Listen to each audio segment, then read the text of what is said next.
Okay, I've got 6 p.m., so I will call the August regular meeting of the Board of Supervisors to order. And at this time, I would ask Mr. Smith if you would lead us in the invocation and the pledge, please. Thank you, Mr. Chairman. I'll thank you for the day being given, live and work, and play here in Grayson County. Thank you for our citizens that have come out tonight for this meeting. Thank you for our Board of Supervisors and the work that they perform so well.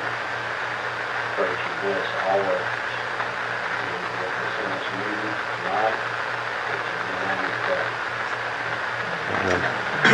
Allegiance to the flag of the United States of America and to the republic for which it stands, one nation, under God, indivisible, with liberty and justice for all.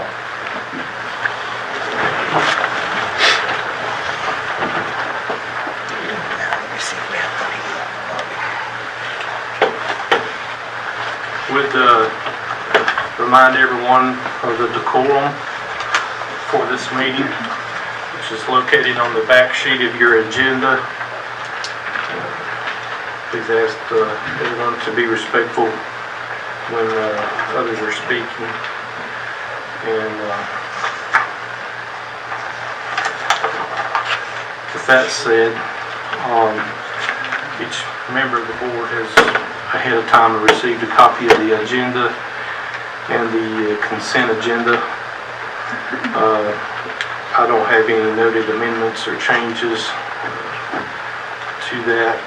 The chair would entertain a motion to approve the agenda and consent agenda. I have a second. Okay, have a motion before us and a second. All in favor signify by saying aye. I also aye. I will make one more announcement for anybody that may have arrived late. We do have a public hearing tonight, and that will be in regards to the proposed animal at large ordinance. Anyone that hasn't signed up to speak and you're here and would like to speak concerning that matter, you have a sign-up sheet in the lobby. Also, if there's other matters that you're here to express concerns or make comments on, please sign up on the public comment sign-up sheet, and that way we make sure we get to hear from everyone. Let's see what time we got here.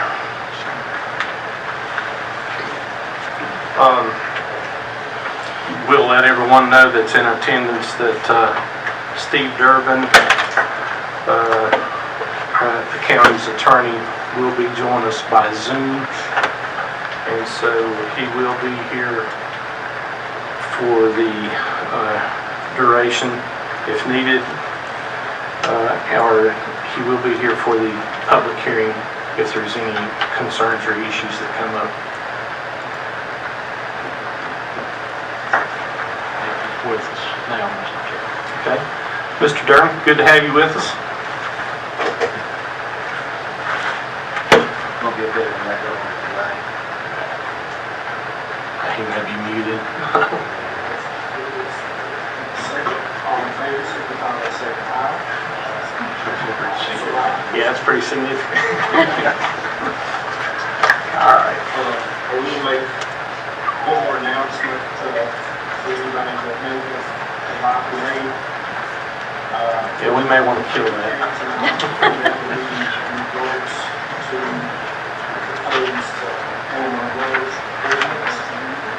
Anyone that hasn't signed up to speak, you're here and would like to speak concerning that matter, sign-up sheet is blocked. Yeah, we'll kill that. Also, there's other matters that you're here. Okay, I have 5 minutes after. So, Chair would entertain a motion to go into public hearing. So moved.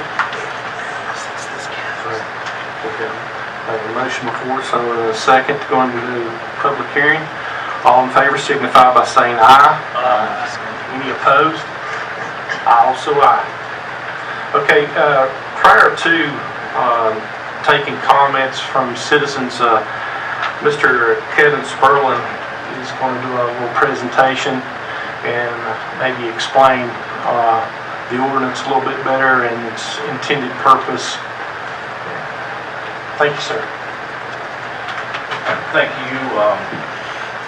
Glad to bring this up again tonight for you all to discuss. What I'm going to do, just for your all's benefit, is I'm going to use a visual, okay? And I'm not going to do PowerPoint. This was kind of an 11th hour deal, so please feel free to laugh at my artwork, okay? But I think it'll help define for you fence in, fence out, what this ordinance is and what it's not.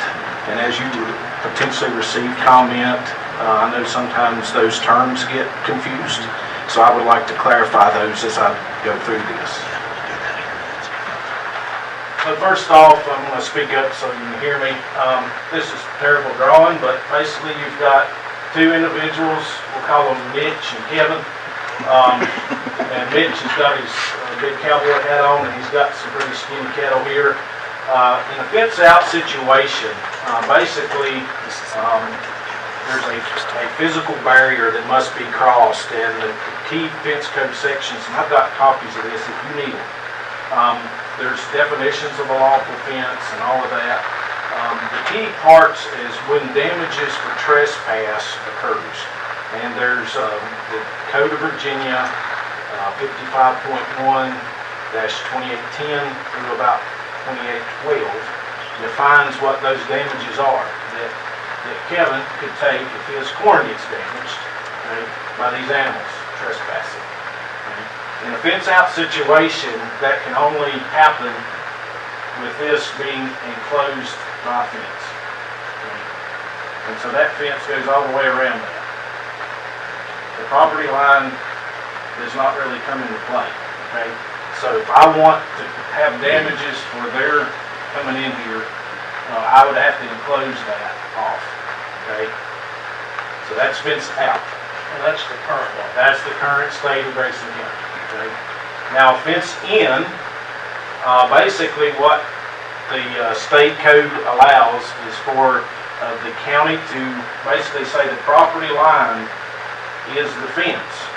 And as soon as animals can cross over, Kevin can seek damages or can put a lien on those animals or impound those animals as soon as they cross that property line. It doesn't have to be a physical structure. Our advisory committee was not in favor of going that route simply because we've got a lot of new neighbors. We've got a lot of conditions there where we have an occasional trespass. An animal, many of you that have livestock know that they get out sometimes. Okay? And there's nothing in the code that says the first time they cross that property line, the damages couldn't be sought. And so we kind of wanted to avoid having that liability between neighbors that as soon as an animal got out the first time, there could be liability. So that's why we did not go this route. What we did do as an alternative is we keep fence out for the county, but let's say that we've got a landowner that's negligent. We've got a hole in the fence. Okay? And by all intents and purposes, boundary fences, you know, we're not building fences just around our gardens. We have a property fence. Right? And as those animals get through that fence, and they do it on a repeated basis because, you know, some people don't keep their fences up. We've not really had a good way to deal with that. With this ordinance that we've proposed, the Ag Advisory Committee, made up of farmers, has proposed for you all to consider, is that repeat offenders, that happens multiple times. They also have access to public roads, which is a public safety concern, that the law enforcement, our sheriff, can actually enforce this ordinance as a misdemeanor. So it keeps neighbors from fighting with one another, but it does give our law enforcement the opportunity to say, hey, you know, you can fix your fence or we're going to impose a penalty. And that's basically what this ordinance does. Any questions? What does it not apply to? Does not apply to cats, dogs, and honeybees. The chickens, turkeys, fair game. Yep, as it is written. And we do have a 12-month delay from the time that it is enacted to give people that may need to repair fences a chance to do that before it actually goes into effect. Could you flip back to it first? So is this kind of a neighborly version of the fencing? Yes. Well, it's more of a neighborly version of fence out. Okay, this is still what we're operating under. Okay, we're still kind of think of this as free roam. These animals can go wherever. It's old common law. But you know, practically speaking, the fence is going to be right here for most situations. Okay, but the code does say that if any livestock damage or any domesticated livestock enters into any grounds enclosed by lawful fence. I think that's probably an important word, and our county attorney could probably speak to that better. But that has to be enclosed as defined in previous code sections. The owner or manager of any such animal shall be liable for the actual damages sustained. That's how it's written in the code. Can you go back to the So when that fence is not fixed, how many times do they get before it's a misdemeanor? Yeah, that's left to the discretion of law enforcement. That's a good question. So that doesn't need to be written into the ordinance? Or that would be a relevant question? We did not necessarily come up with a hard and fast number of times. Again, we just left that up to the... So like a speeding ticket, they can get a warning, back out here, okay. The sheriff did speak to me today about that, and he said basically what they were going to be looking at is cattle keeps getting out 2 or 3 times every month, and it's repeat every month that's happening. He said that's the ones we're going to be looking at. And I will also make a point that this is not uncontrolled movement. This is cattle out. Okay, so if cattle are crossing a road from one farmer, the farmer's property, he may have or she on one side of the road and the other, and they're controlled moving those animals from pasture to pasture across the road. That's not part of this. They would not be at fault there.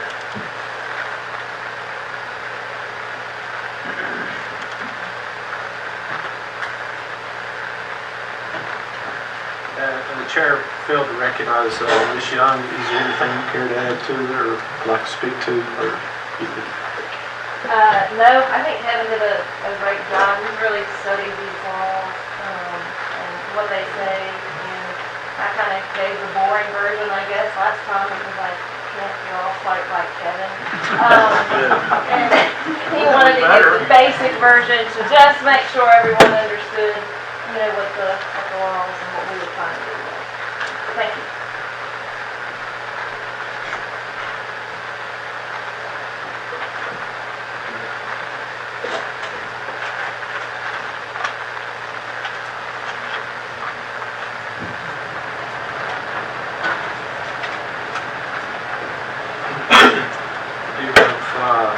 One letter that has been sent in ahead of time.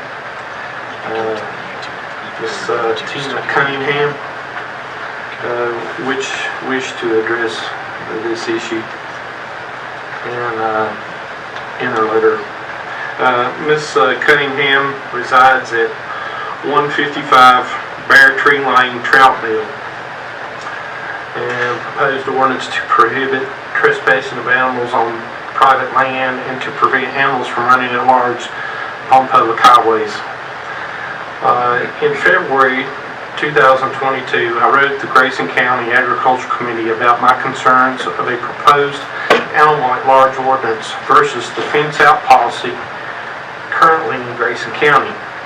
My concerns were not addressed, the committee response being that it was too expensive to require livestock owners to also fence in their livestock. The ordinance under discussion on August 11, 2022, if passed, will be a mere slap on the wrist and will not accomplish nothing but setting neighbor against neighbor. All we non-livestock farmers want is to keep someone else's animals out of our lawn, gardens, and acreage.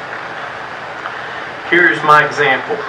3 households of 5 people, none younger than 70, live on half of a 200-acre farm that has been in the family since the 1930s. The other half of the original property is owned by a relative whose employment requires him to live away from the farm 5 days a week. He has approximately 30 head of beef cattle.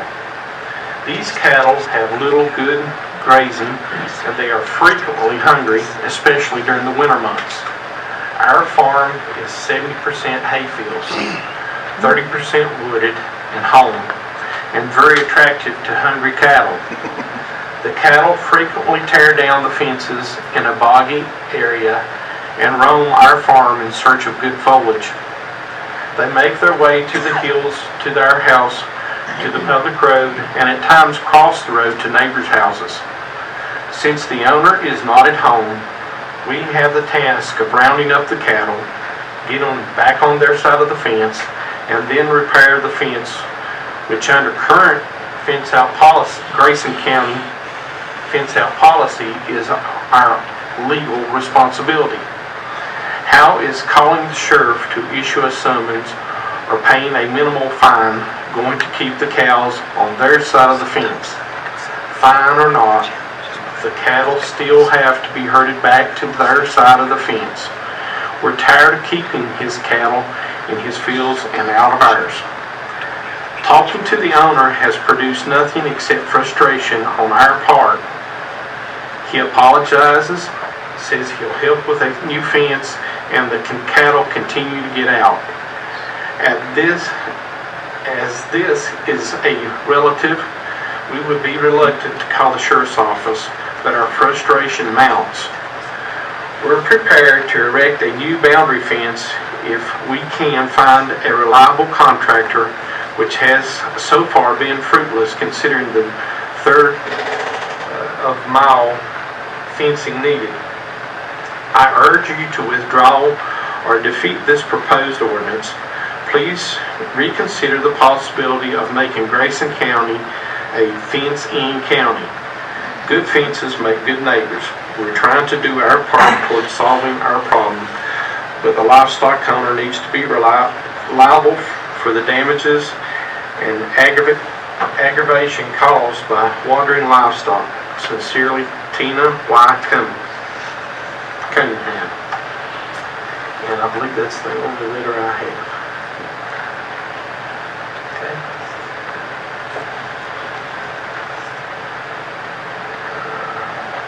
Do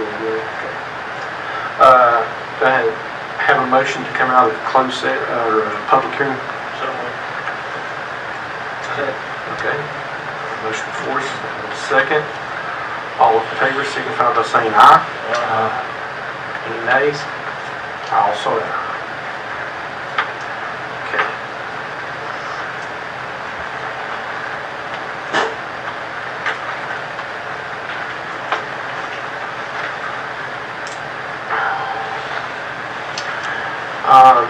Next on the agenda we have Mr. Tom Revels on broadband update.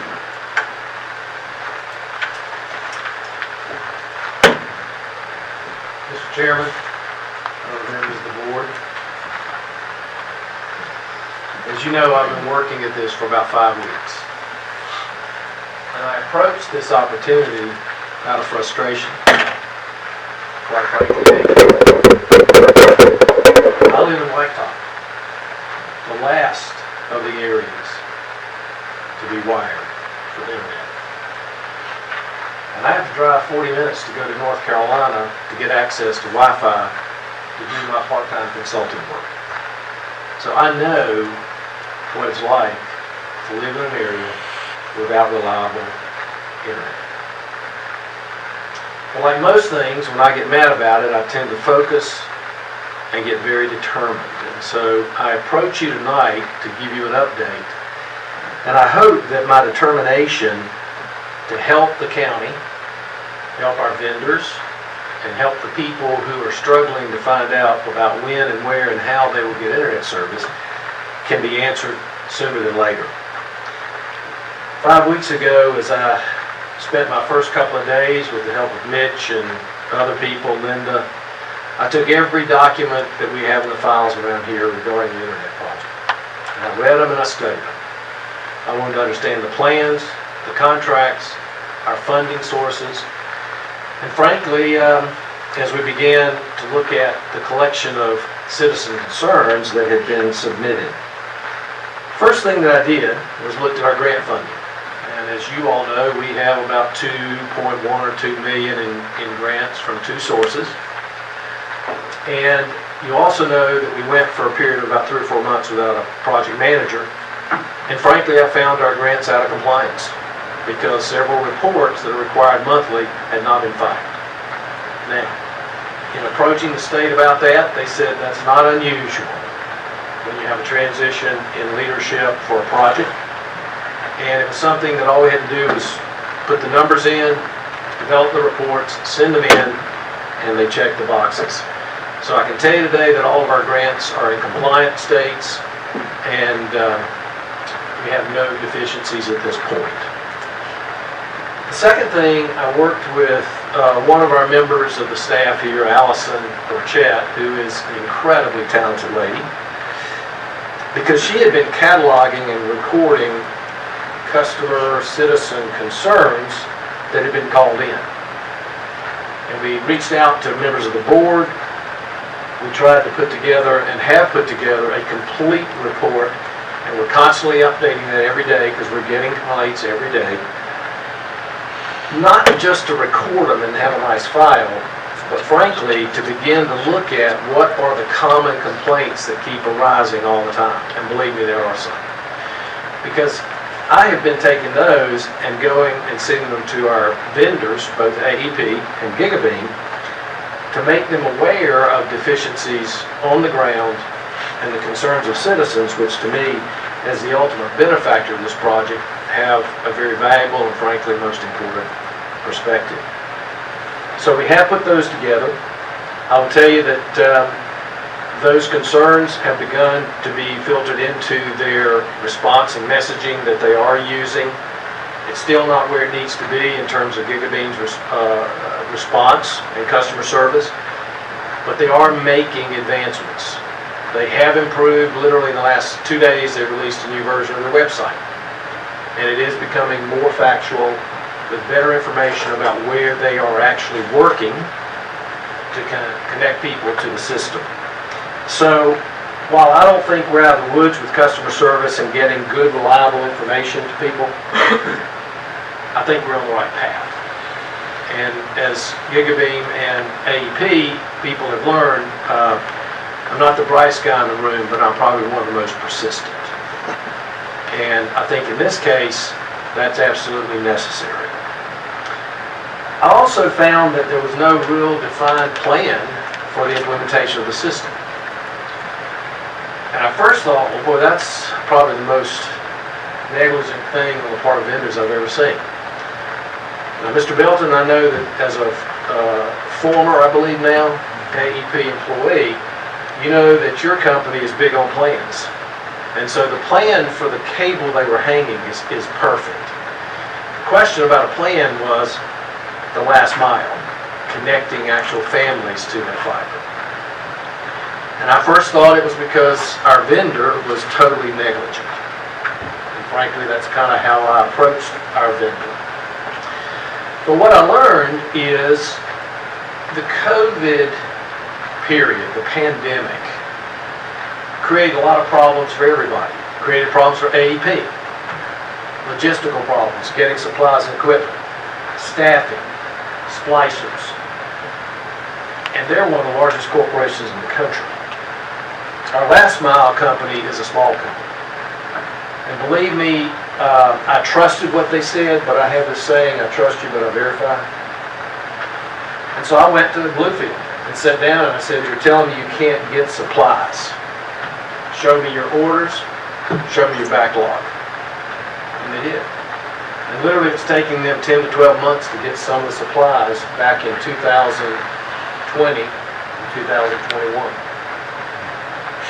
There were certain specialty connectors that were required by AEP, which is not uncommon for the companies, and those were backlogged. They had lost staff, been trying to recruit. I looked at their recruiter firm and the documentation, and they were recruiting, and literally to get a person to help connect the OLTs to, which is one of the boxes that actually feeds the line to your house, took them 14 months to recruit one person. I'm not trying to stand here and give you all the excuses, because COVID did impact this project significantly. And when I told you I thought it was negligent they didn't have a plan, I can tell you why they didn't have a plan. Because the governmental entities that were supervising our project went to sleep during COVID too. They didn't require reports, which is supposed to be done on a monthly basis. The few that they did require, they let you get by with checking a box and putting no comments on. They did no project assessments. I mean, there's no reason any of you would know, but Mr. Fant knows and Zeke knows. We had the first on-site inspection of some of the equipment today from Richmond, and that's the first one that I'm aware of, John, in 2 years. So our vendors, while they were suffering and struggling through COVID, certainly had no reinforcement, frankly, from the county or from the state to keep themselves up to date and in order. Is that a reasonable excuse? No. But I think we all know that the people who are supposed to be watching you and setting standards for you go to sleep. I think many times the people that are doing the work have a tendency to slow down, and in this case, they did. I approached this literally, and Mr. Fan will tell you, he's the chairman of the broadband committee, and one of my first reactions was, after looking at our, with legal counsel, our contract, I found out that most of the provisions have been violated. So my first thought was, can them, do a new one. I mean, I ran a business, I owned a business, and when I worked with vendors and they didn't comply, I didn't sit around for 2 years and wait for them to wake up. I basically said, thank you very much, and I went and found somebody else. But when I dug into the contract, what I began to realize is a lot of the state ordinances that were put in place and regulations for this type of project made canceling a contract very difficult. And here's one example. If we were to vote tonight, if this group, not we, sorry guys, but if you were to vote tonight to cancel that contract, then probably in 3 days we'd have notification from the state that all of our grant funds had been pulled. Because the grant funds were given to the county and they required us to designate a vendor, and if you change that vendor, then your grant funds aren't good anymore. So any of you who played with grants know how they can be sticklers for that type of thing. So at the end of the day, I concluded and reported to the broadband committee this week that I don't think canceling a contract makes any sense whatsoever. Because as a taxpayer, I don't have to come up with $2.5 million to try to continue this project. We could apply for another grant. But frankly, I was told by the state people who award those that they wouldn't look real kindly on us if we canceled one contract that they'd already awarded and thought we could come back for a second one. And they said with the demand for money today, when we did ours, we were one of just a few that today, every county in Virginia is filing grants to get money to do broadband. So now we would be competing with probably 10 times as many counties to try to get the money that's out there. So what's our recourse? Well, last week, members of the Broadband Committee and I met with representatives of AEP, representatives of Gigabeam, and also Israel Quinn, who, as you know, is a delegate for our area, from the Abingdon area. He was instrumental in helping change the state law that enabled AEP to do what they've done, which is hang the high-speed fiber so that a last-mile vendor could then connect it to your house. Prior to changing the law, they couldn't do it. Your vendors like Comcast, CenturyLink have a monopoly. So obviously he has a real interest in this project. He wants it to succeed. And I can tell you, I had a meeting yesterday with Gigabeam and AEP, and I don't know exactly what he did, but I've never met a more compliant, interested bunch of people to make things right and to ramp this project and to get it moving as the representatives from AEP and also Gigabeam. And let me give you a couple of examples of what we're doing now moving forward. Number one, we're developing a comprehensive plan that will designate by zone how many houses they'll connect on a weekly basis, so that we can now tell you if your zone has 500 houses and they're connecting 100 people a week, then they ought to be within your area for 5 weeks. And then we'll know what the next zone is. That way, when you pick up the phone or you go to the Gigabeam website, you should be able to look at that and say, okay, White Top, probably the end of 2023. Not soon enough for me, but I'll tell you, I'd much rather know when it's going to happen than be standing around not knowing what's going to happen. And so they've agreed to develop that plan. They're going to present it to the Broadband Committee in September, and it will come to this board with a representative from AEP, a representative from Gigabeam, and myself to deliver that plan. Why will that be good? One, it gives us a benchmark to know, are they performing? Are they meeting their standards? But more importantly to me, it gives us information to share with people like you who wonder, where is it, when is it, and what's going to happen in our area sometime in the next year and a half. We're also doing a communication plan. We're going to be working on ways and identifying ways to get information out to the public more effectively.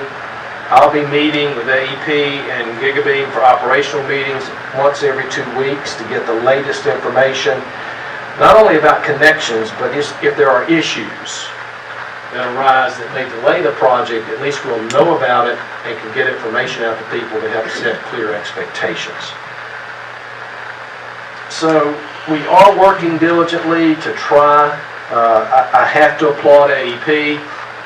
They've done everything they said they would do, but even they acknowledge that they've had difficulties with staffing, difficulty with the quality of fiber.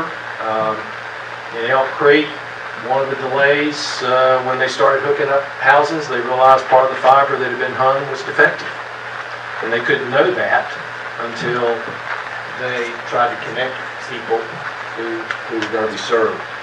In credit to AEP, they sent splicing crews out and line crews out immediately and rectified that and kept the project moving. So, am I happy with the project? No. Am I satisfied when I might get internet service? No.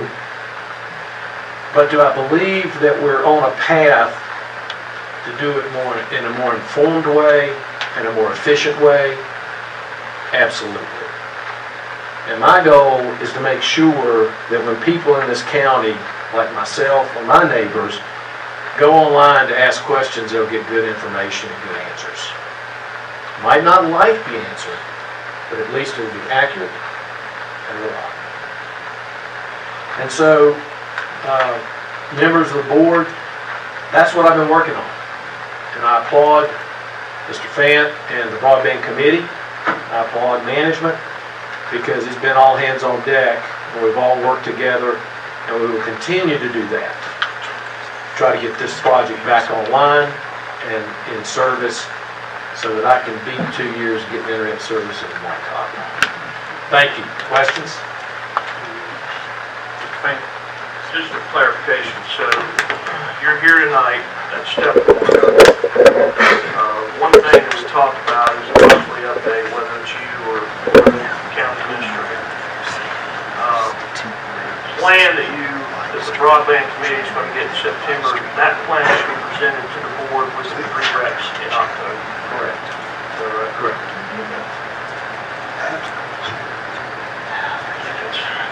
I just want to make sure.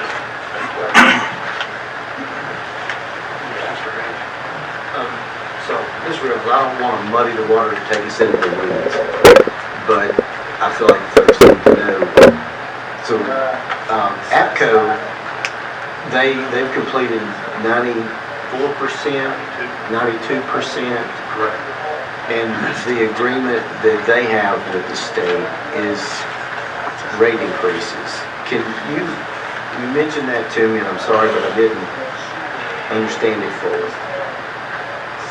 APCO presented, and I'm saying this from information I got from AEP. All of the utility companies that are participating in this kind of project, and it's multiple. Dominion now does in the eastern part, APCO here, has the ability to recoup some of the cost of their fiber that they're hanging through a rate increase, a very small increase over a period of years. And one was filed in January, and another has been filed in June, but I don't think that one has been acted on by the Utility Commission or whoever that is. SEC. And that's standard operating procedure for all these programs, as I understand it. Dominion and the others throughout the state follow the same. Absolutely, plan. the very same thing. And I hate to put you on the spot, I know you don't represent AEP, but everyone in the county will be affected by that increase, whether you get Gigabeam or not. Correct? It's my understanding, if you get power, Okay. you will pay a small increase. Yes. I just felt like it was important for us because we all have AEP, and we've got tons of little things in the bill that some that we don't know what they are, and some that we do. And I appreciate you sharing that with us. Other questions? Just maybe to follow up on that, APCO's not putting that fiber up because they like Grayson County, they want to solve the rural broadband problem.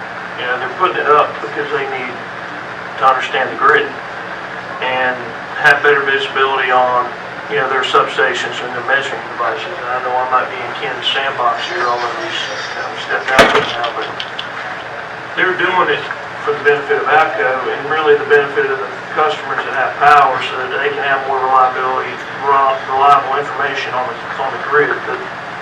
The thing that's the big game changer when we went down this road is that they overbuilt the fiber in order to bring rural broadband to the counties. And so that's the piece. I mean, yeah, the rate increase is to help pay for the fiber, but the fiber's not just for rural broadband. The fiber's also for their use for power for customers. And that fiber will be where they're reading the meters throughout the county, as was my understanding, because a lot of folks ask me, well, how can they read my meter, to tell me what my bill is, but I can't get internet because they must have something. Now, you may have heard that, and I don't know the tech now, and Kenny may be able to speak to that, but that was a question that's come up a few times, but I don't know the answer to that.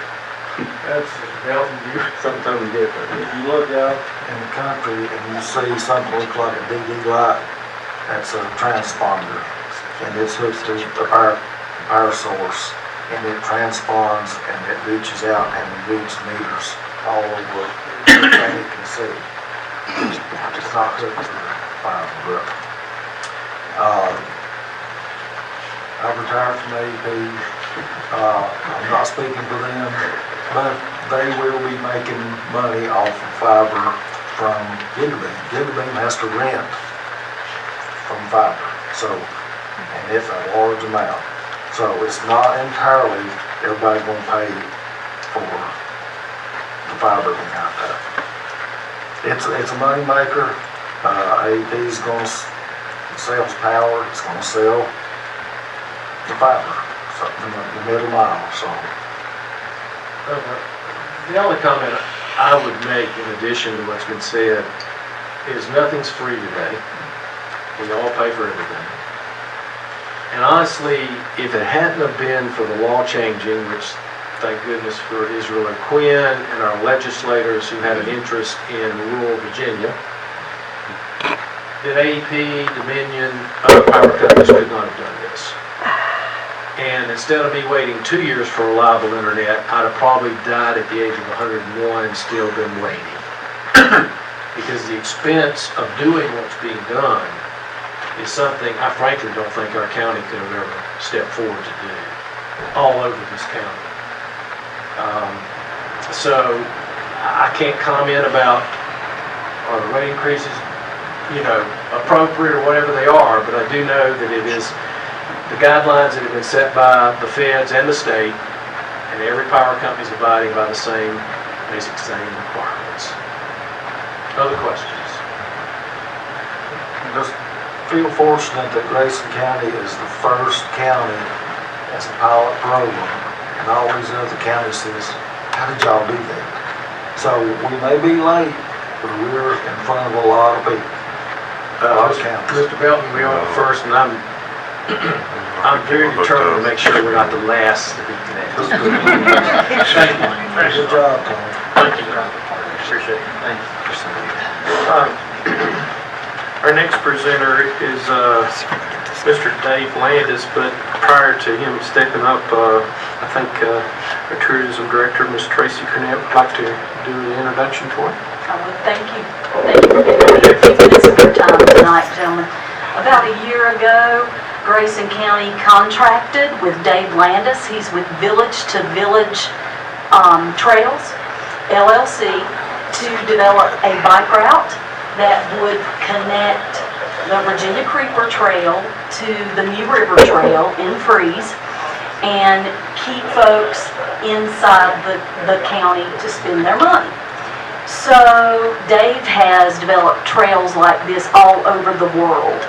One thing I found very interesting, this went live last Friday. Today we got a call, somebody wanted to ride that trail already this weekend, and they wanted to know where they could park. And then after I got that call this afternoon, 2 young ladies came rolling into the visitor center. They were riding that trail already from Friday.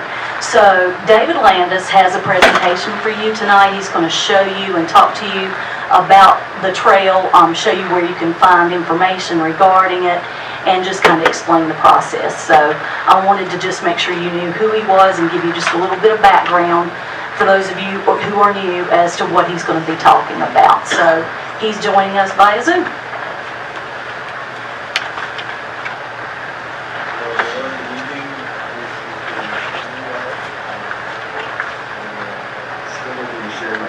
My screen is like it's not enabled yet, but I'll just start so that it's possible. Thank you, Tracy, for the introduction. As mentioned, I've been working to scout, develop content for, and come up with a plan to help promote this bike route, which crosses Grayson County, connecting the Creeper Trail to the New River Rail Trail. And I'm still not able to share my screen. I'd like to share some maps with you as well. So this has been a really exciting project to be a part of, and I'm super excited to hear that today 2 people will approve, and someone else is kind of like, it shows that things are starting to roll pretty quickly. Now I can share my screen. You all see my screen. Can we get rid of the chat box that's up there? Yeah. Okay, great. So yes, the task was to connect these trails. I'm going to give a little background on process of how we conduct this route. So you can see in this map, Grayson County is this highlighted triangle, and on the east side is the neighborhood trails to the park, and the west is the trails to the middle. And those trails are used quite a bit by cyclists, recreational cyclists, tourism, all types of cyclists that rarely approach the trails. And the task was to bring something that crossed the country that was safe, that was accessible as much as it could be, and that promoted the businesses throughout the county. And when I started the project like this, I first did a lot of research.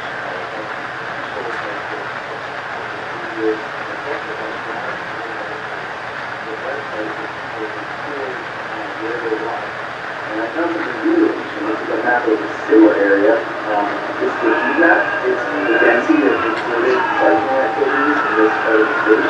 And what was interesting to me is that there were many people riding Ubers. You see on the left, there's some people that are preserved and used in the river trails. But there's actually proportionally a lot less in Grayson County than there is in the broader surrounding area. So I thought this was pretty interesting. So I didn't find a lot of data from where other people had already been riding. And we talked a lot about the gravel road. Gravel has become super popular for cycling, partly because it gets you away from cars and very busy roads and traffic. And there's been a big boom in production of gravel bikes, which is kind of a road bike with wider tires, and this rectangle here is generally Grayson County. Hey Dave, can you hold up a minute? We've got a lot of feedback here. We're trying to figure out, some gamers broken into the system. I think Call of Duty or something going on. Hold on just a second.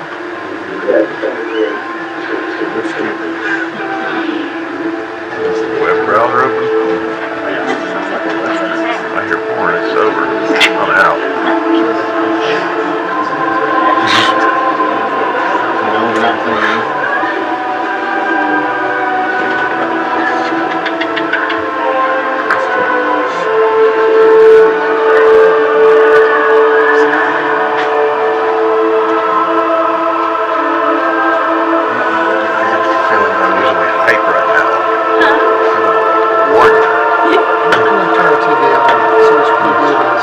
There we go. Found it. Alright, let's go back to the Zoom. Okay, I'm not competing with the music now. Okay. So, what I was saying is what's really interesting is that Grayson County has very high density of gravel roads, yet the gravel roads are not ridden by cyclists. And what we found out in this project was there's an opportunity to connect these quiet roads that don't see many motor vehicles and have lower speed limits and are generally, sorry, okay. I need to reshare my screen.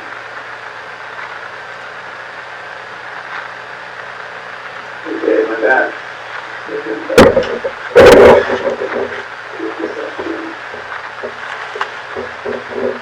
Okay, so there are a lot of gravel roads, these blue purple roads of gravel, the project was considered easy because it connected to the trails. And what I did for the county portion project, I personally drove or biked most of the corridors that connected. You can see here all these different colors represent things that I've looked at. And I came across a lot of really beautiful, quiet roads through the countryside. And Grayson, as you know, Grayson County is mountainous, it's very hilly, and it's very rural, and I found just a number of really beautiful, quiet roads with very few cars. And this is exactly what cyclists are looking for, specific type of cyclists these days. You see that there are a lot of winding roads, as I mentioned, up and down. But I like to do this kind of cycling, and there's a huge growing number of cyclists who are interested in this as well. And this is the route that I came up with. Grayson and gravel go well together, and the traverse is something that crosses the place. And this is a route that connects Whitetop to Breeze, the Independence over here. And you can see the elevation profile on the bottom. It generally starts a little higher up at Whitetop and ends a bit lower in the river. And preferred direction would be to go west to east because of at that. Also, through all of the routes I looked at, also sketched out a way to make it a loop circuit. Some people will ride the rail trail, the Cooper Trail, Grayson County part, and then road trail. Some people will find it a lot simpler to actually just leave a car at one place in the circle and come back to the car. So I also do this in the northern part is a bit more related, more challenging, but it's beautiful. And then through this process, I presented the route to Tracy and some others, and we drove the route for most of the day, and checked out a lot of these quiet little roads. And then I invited a group of about a dozen friends who love to do this kind of thing from all over Virginia, and we wrote this circuit together, and wanted to get their feedback, their impressions.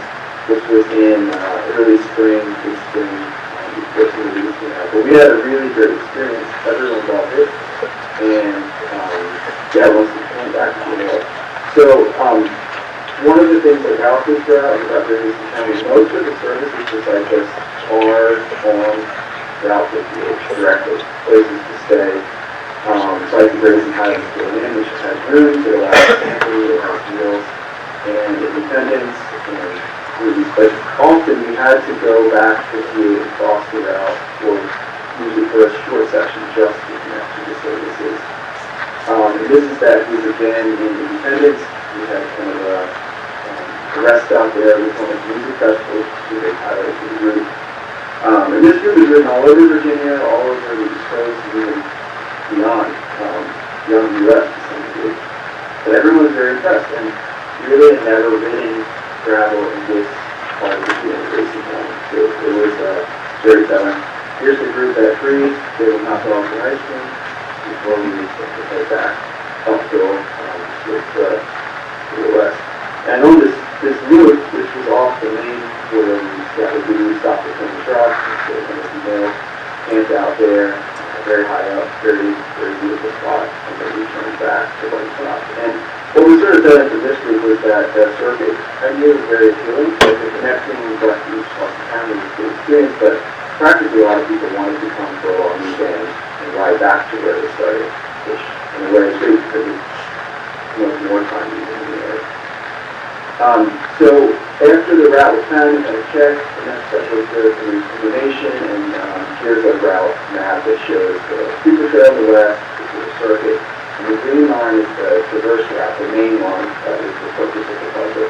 And then part of the information I presented was how to do this in 2 days, how to do this in 5 days, how to do it with hotels, how to do it with camping, when to go, what kind of bikes you need, all this kind of stuff.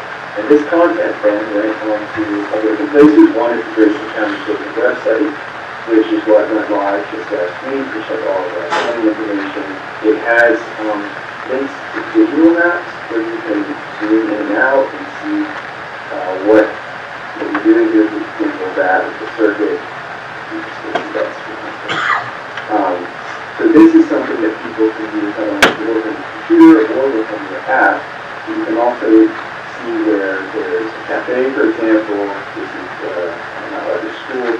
And then you can sync this with the app, load it onto your phone or onto your Garmin, and you can navigate it. You can use the car too.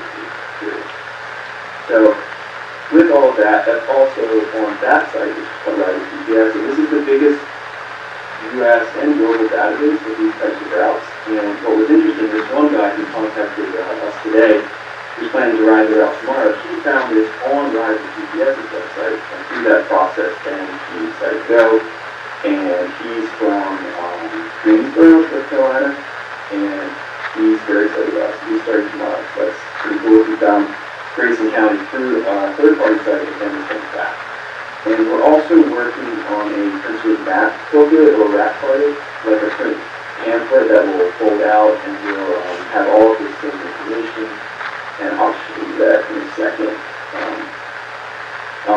So the target user group for this, it's a bit different than the rail trail. These are more serious cyclists who are fit to ride the hills, experience looking for the destinations.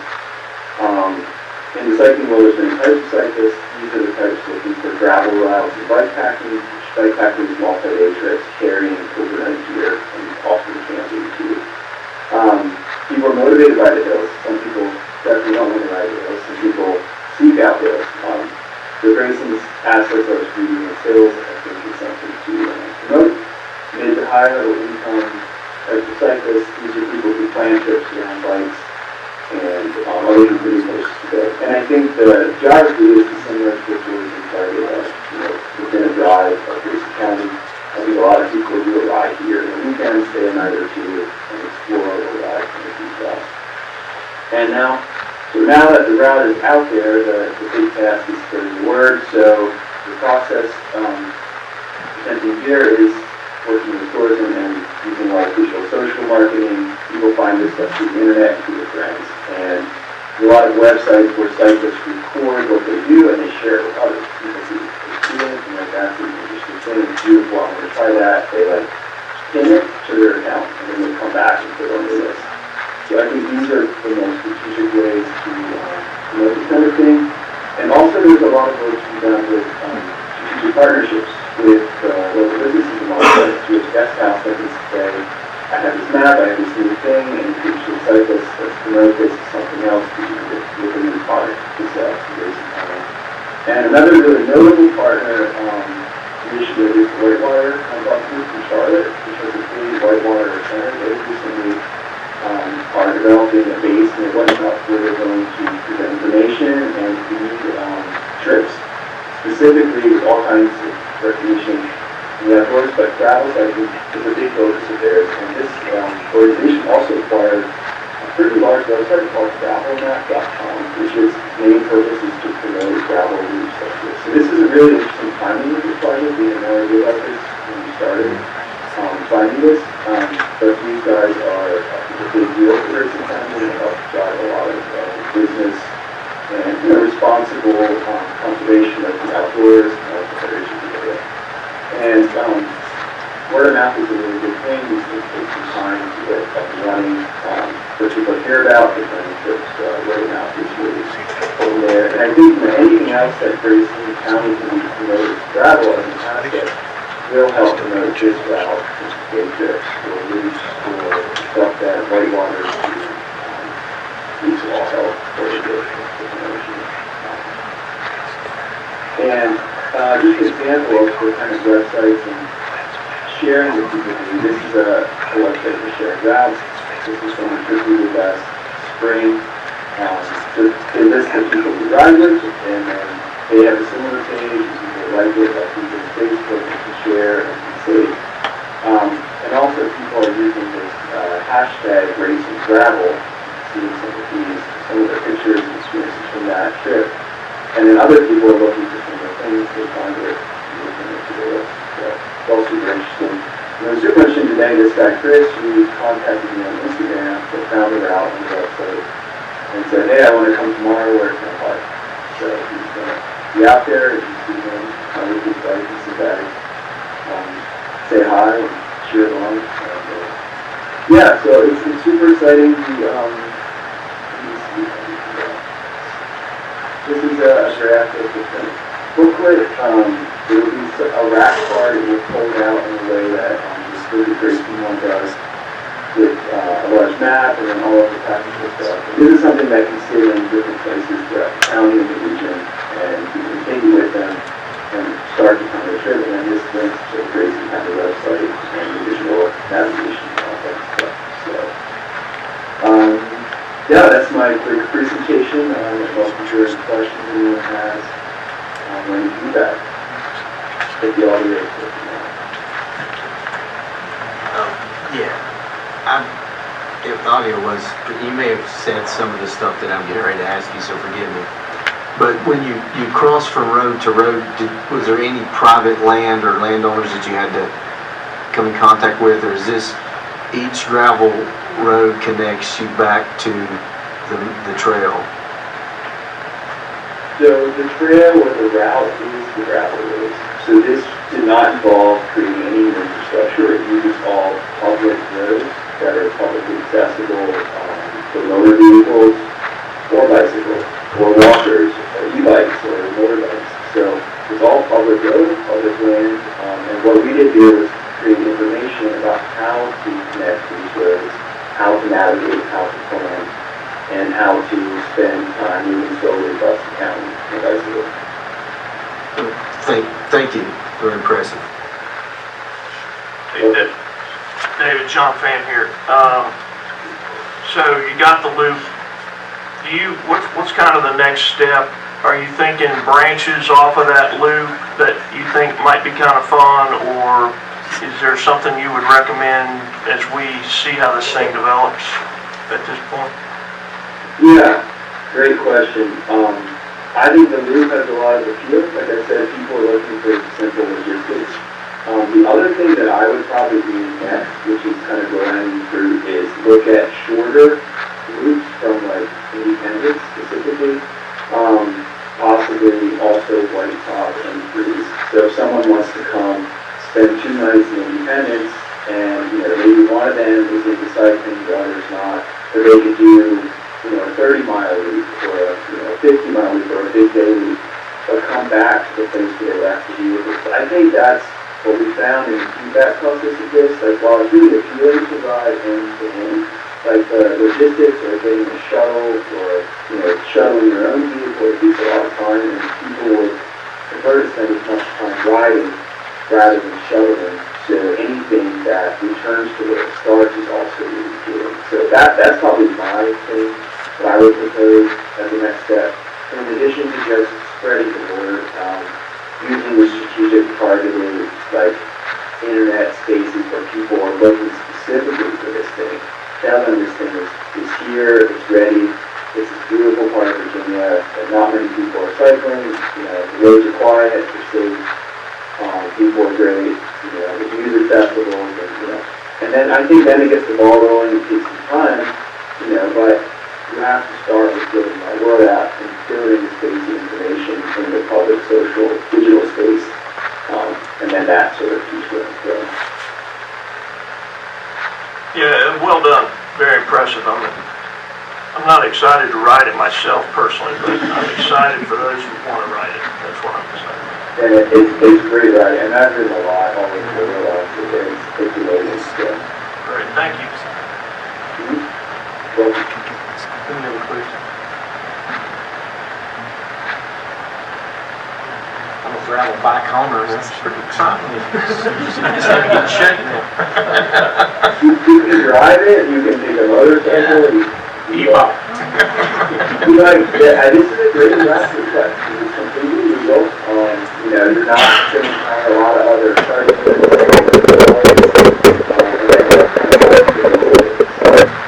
That's another opportunity to have e-bikes available or encourage e-bikes to come, because in some places e-bikes are restricted, like the airport.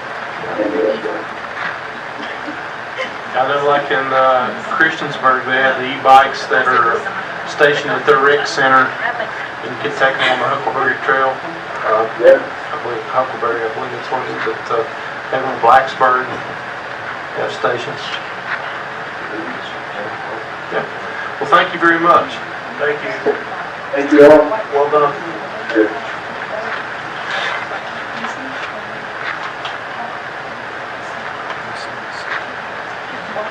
All right, next, Ms. Tracy Cornett, Tourism Director with the Mount Rogers School project. I rode that route in a car with David. Yeah, it was beautiful. I have a proposal to put before you tonight about the demolition project for the addition of Mount Rogers School. And I have a slide presentation with just a couple of slides. I'm going to wait until they get those up. Basically, the first slide that I have is just going to show you the funding history, where the money has come from for what we have done so far. This project started in July of 2020, and I know that's small. I apologize. I hope you all have a copy of it. Okay, so this started in July of 2020, when the Virginia Department of Environmental Quality, hereafter will be referred to as DEQ, funded a grant for $20,000 for basically a feasibility study. And so a corporation came in and did a huge report, and they did find some hazardous materials in the school. There was some asbestos, some lead paint, some mold, things of that nature. One thing that they found was these hazardous materials were in the addition, but not in the original 1930s rock structure. If you ever go in it, you'd be very surprised to see that the 1930s original structure is in very good shape for the shape it's in, if that makes sense. And so a long story short, basically what they recommended was that the 1930s rock structure be preserved and that the 1960s addition be demolished because it was not salvageable, and that the rock structure would eventually be turned into a structure used for tourism and for the community there at White Top for various events. So that was where we started. After that, we worked with CDAC, which is Virginia Tech's Community Design Assistance Center, and they put together conceptual design that was grant funded by DEQ once again for $20,000, and we have a whole conceptual design of what could be at that school if that's the route that we wanted to take. Stakeholders in the White Top community were involved in that whole process. We had a committee of folks who were set in on meetings and gave input. From there, we applied for a Virginia Outdoors Foundation grant for $25,000 to put a walking trail and some signage in place. We got a little delayed due to pandemic and supply chain issues, so we have not begun that trail construction yet, and it really needs to wait until after the demo takes place because you don't want heavy equipment driving over that trail during that phase. One of the biggest things that we did came last fall. The Virginia DEQ subcontracted hired a firm to go in and do abatement. So the asbestos and lead paint mold was removed from the school to the best of their knowledge. This was overseen, we didn't apply for that grant, Mount Rogers Planning District Commission did, and they administrated that grant, and that took place and is completed to the best of their ability. Now, during that time, we went before the Grayson County Economic Development Authority because we were told before the pandemic that it would cost around $85,000 to demolish the brick section of the school. So we went before the EDA and we requested that $85,000 to demo the school and an additional $15,000 because there were some survey and stormwater type things, preliminary work that had to be completed before that demolition could take place. So the Economic Development Authority awarded us $100,000. We have used $15,000 of that $100,000 at this time. The $85,000 is still there, but it has been approved for this project. Grayson County government has spent around $17,000. Those were funds for expenditures to Hurt and Profit, who we contracted to go in and do the engineering work, the survey, the stormwater studies, all of the preliminary work. Once the pandemic was over, their fees had increased. We were under the impression it would be around $15,000. Turns out that things had doubled in that short period of time. So that is why we have had to spend out that $17,000. And not included in this chart is some in-kind. Community volunteers and citizens in the White Top area did remove 14 very large trees, and they did stump removal as well. If we were to pay for that, would have been around $27,000 to have had that work done. So this is your history. This is where the money has come from and where we've spent it. And the next slide is the request. This is what we're asking for. So we, as I said earlier, we did contract Hurt and Profit, an engineering firm, to oversee the work, the preliminary work that needed to be done up there. And what they found when they got in, and this was found when they went back and looked at some old plans. The company that came in to do the abatement would not have been aware of this because they think, and I want to preface that, I want to make sure I say that right, there is probably some more asbestos underground in the school that they didn't realize. There is a small chance that when that floor comes up, there is no asbestos underground. But the Hurt and Profit engineers seem to think that probably there is. There are some tunnels underground that have some piping, and they seem to think that it would have been standard procedure to insulate those and put some asbestos around them for protection. So until that floor is ripped up, we won't know for 100% certainty that there is asbestos underground, but we think there probably still is a little bit.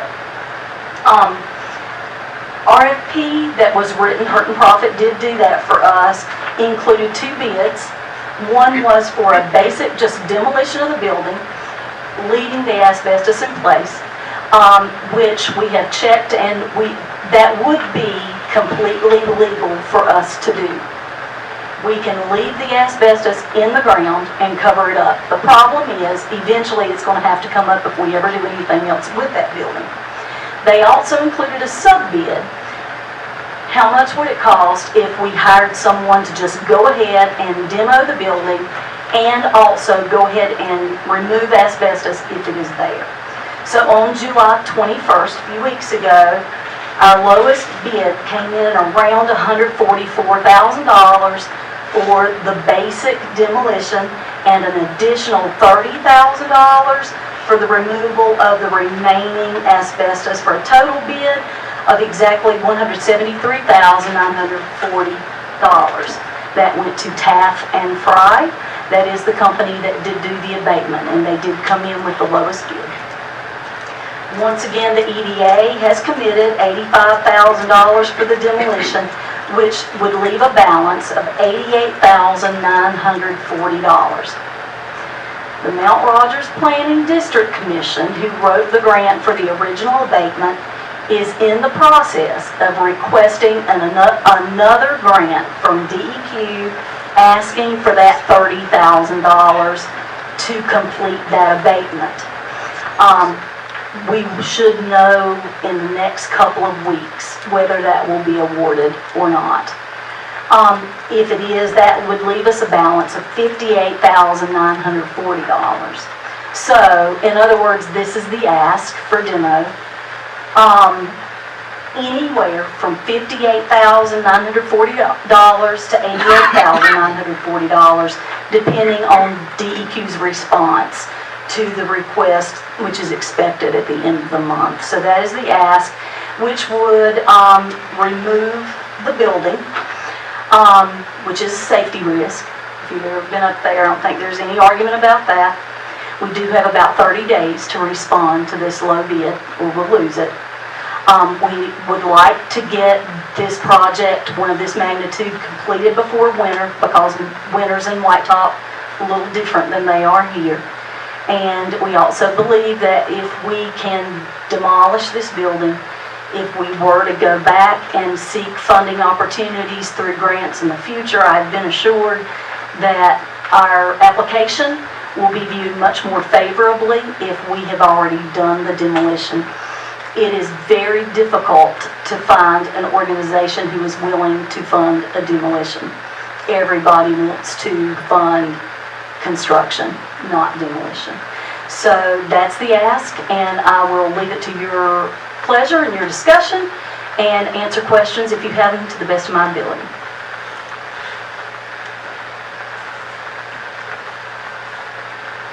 Hi. I understand, are you the project manager over the project, or? I have been. Okay, I've got several questions here, but let me preface some.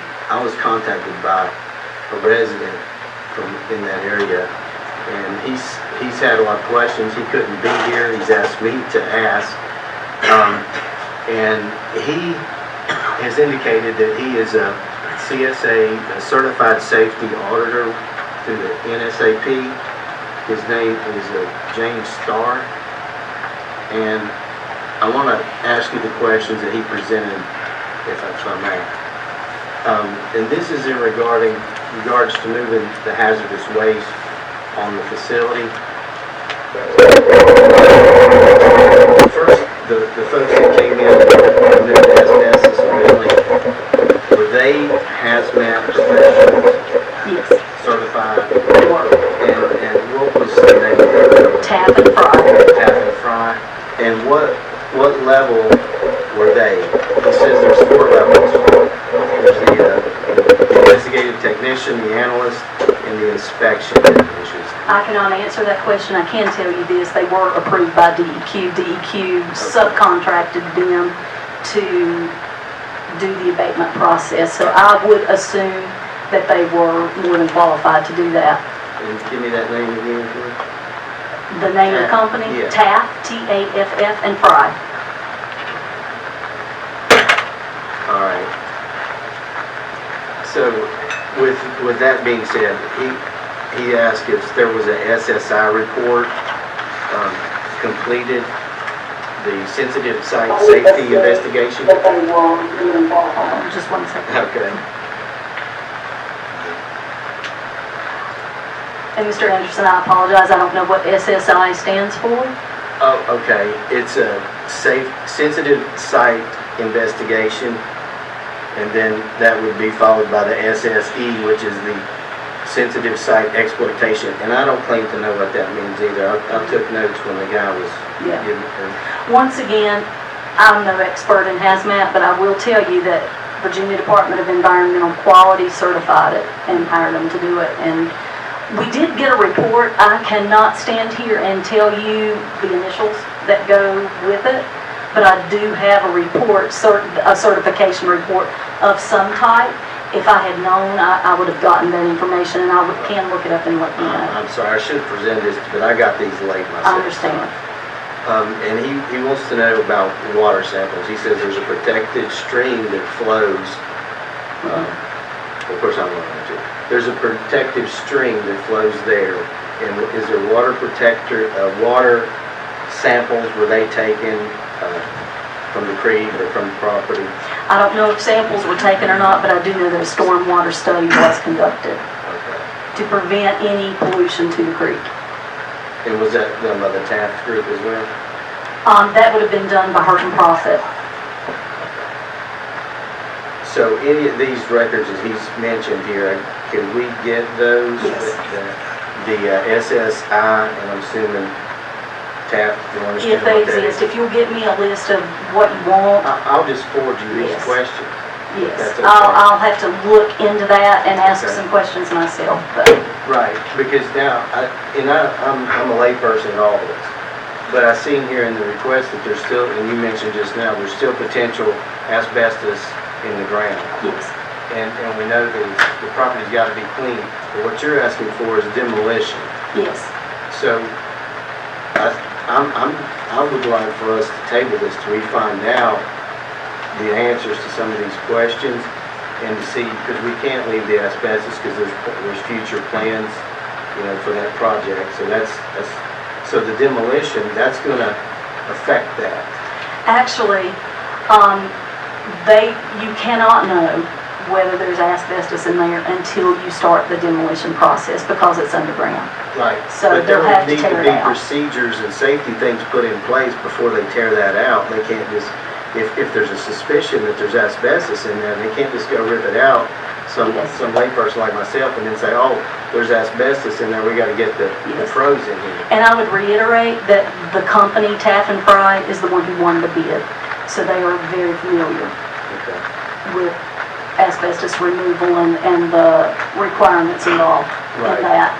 What would be the ramifications if we delayed this request? The winter can be a problem, and we could lose our bid because we have So so we would have to many rebid. days that we have to send it out for, could potentially have to send it out for bid again because we could possibly lose our bid.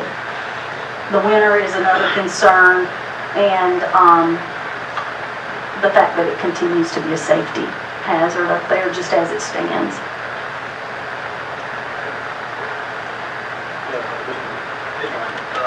Would there be an opportunity to go back to the EDA to ask for additional funding? Can I turn that to you, Mr. Smith? Anything's possible. I just don't know what kind of advertising you need to have more for economic development money. I can't mention that. They would have to stay there. Anything's possible. Is there an opportunity in the next couple of weeks, 3 weeks before the bid runs out, that we can present to the EDA for additional funding?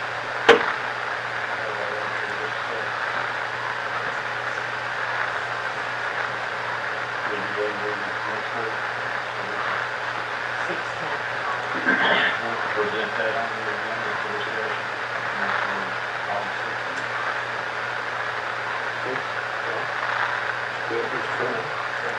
Hey, there's another 30 for us to agree on that, if we get it or get done. I mean, what if we say no? Are we gonna wait till the next meeting or?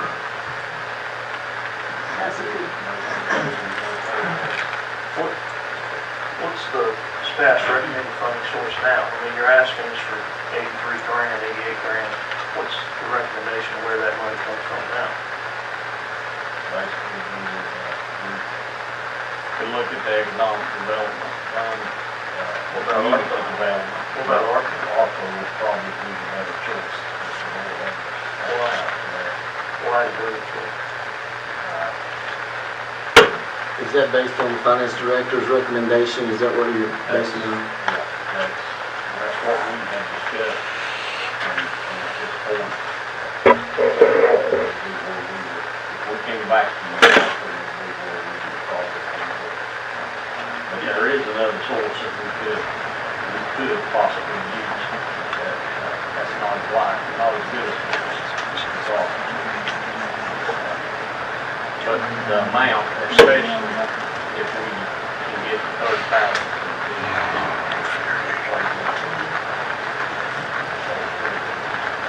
Personally, I would just like some of these questions answered before we,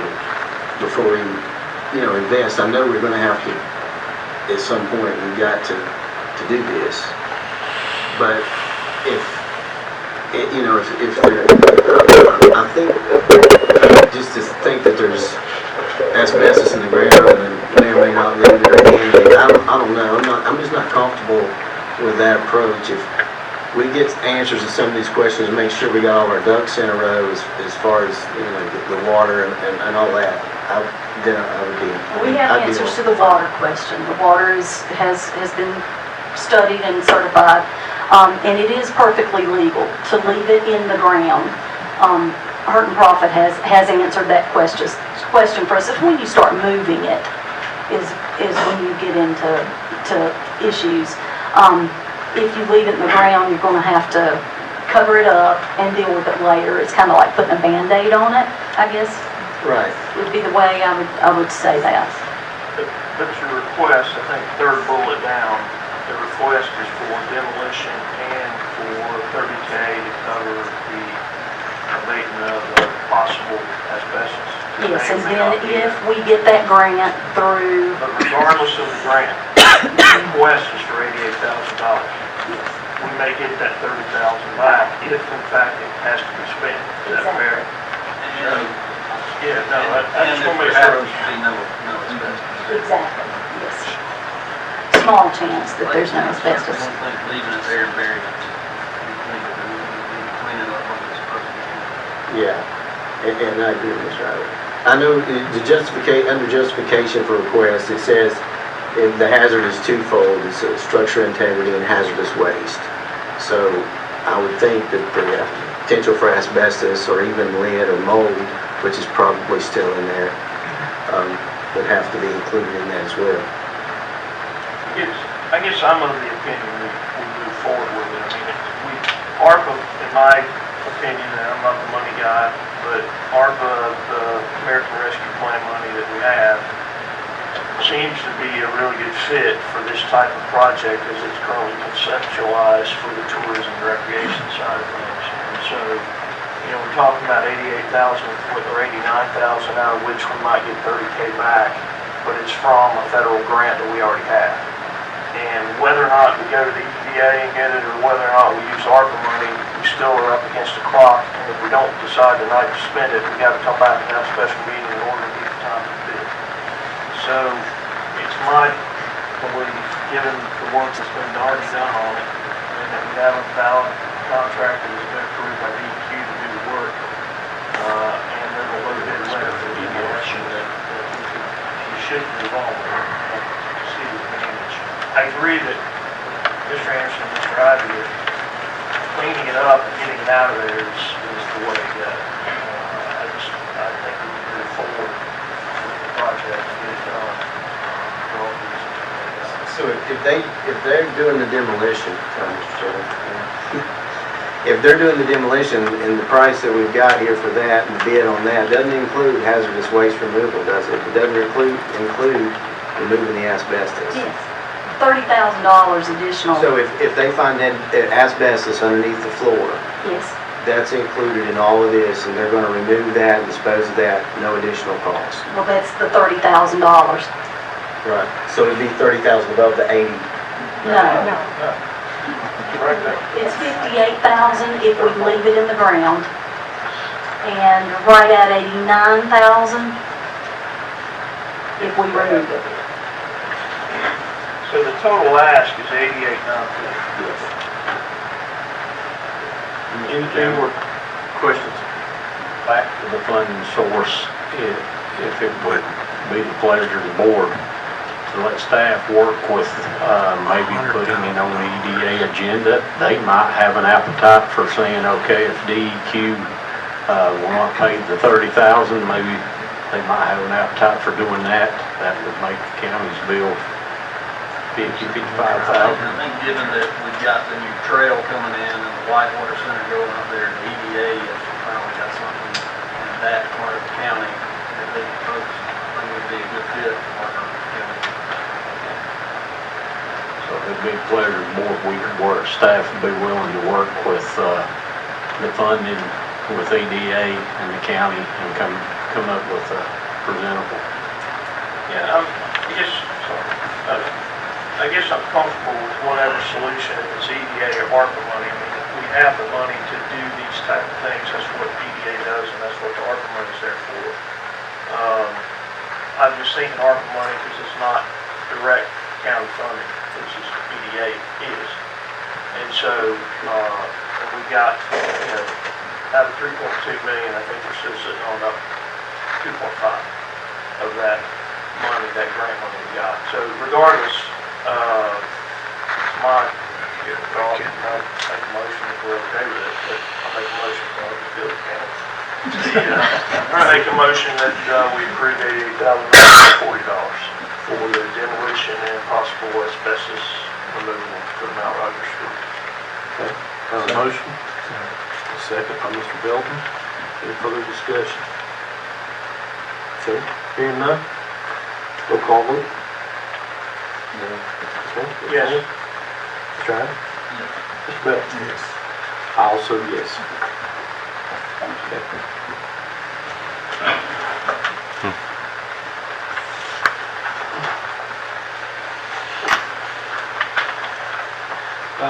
Next, presentations, Ms. Gloria Price with Preserve Grayson request. Good evening. Howdy. Good to see you all. See. Preserve Grayson, as you know, is a volunteer citizens organization that was started from concerned citizens from all backgrounds and occupations in the county over our concerns of the impacts of the large-scale Christmas tree industry and some of the things we've observed for the last decade. We joined together over the love of this county, of course, and we feel like the rapid change in the land use has made us feel like there are things that we need to know as it progresses We are a non-stock Virginia corporation that is here to preserve our way of life. We want to make sure the water, the air, the native habitat, health, and our traditional peaceful way of life can continue. So we made a large presentation last week to the two delegates, Campbell and O'Quinn, and then we left some packets of information for the members that could not be here.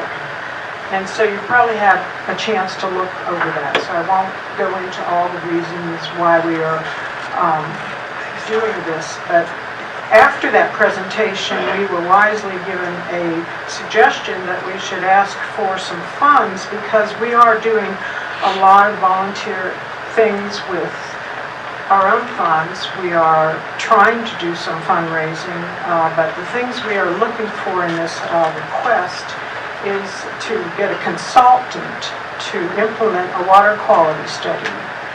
And the water quality would include, the studies would include a lot of the agricultural chemicals that are being used, glyphosate, pesticides, insecticides, herbicides, and on your budget, the budget sheet that I provided for you, you can see some of the examples of the costs for those.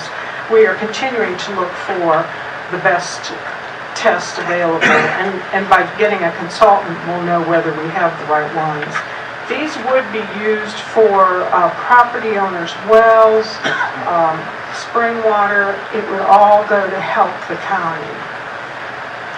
We are also in the process of using a computer developer and a data analyst to develop an interactive map to partner with our Grayson County Health Department and Mount Rogers Health Department to ask the CDC to do a possible cancer study.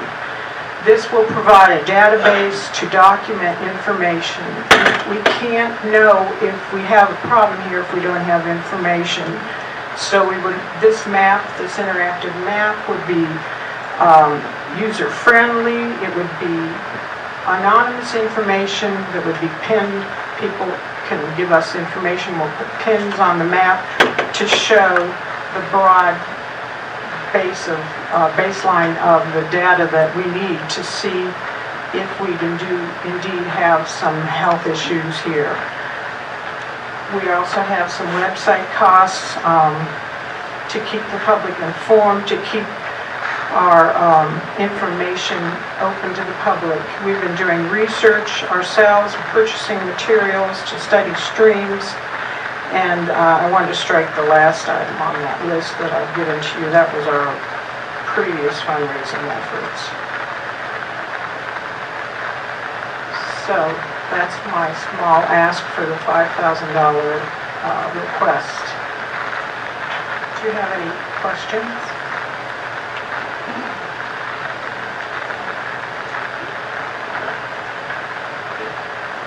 Make a motion to approve. Motion to approve the request. Okay, second. Any further discussion, anyone? I'll just like to say, appreciate the work you guys have, the group, down the road, have put into doing the research and getting out funds on the issues that we have before us in the presentation that you made last week to the delegates. And I sat in on that, and some of the stuff was new and I was shocked by, but I will share a story. I met an individual over in the Oak Creek district who's surrounded by Christmas trees. And last summer when I went and visited him, talked with him, he was telling the story about the folks were backpack spraying in front of his yard, and the cloud rolled in. He was sitting on the porch and he could taste it, so he had to go in the house because of the spray. And there was another incident that he had where he was walking and he was actually sprayed with fertilizer when he was walking down the road. It came from the farm, that had the trees next to the road.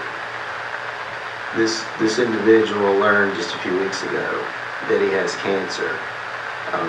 has cancer, two different types, and this week the second type was discovered, which was lung cancer.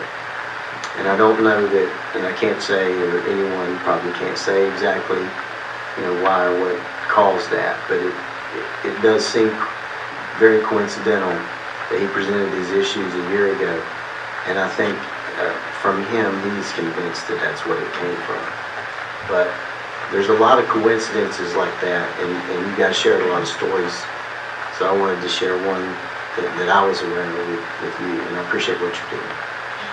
Thank you. We have a number of our members here this evening that appreciate your attention tonight.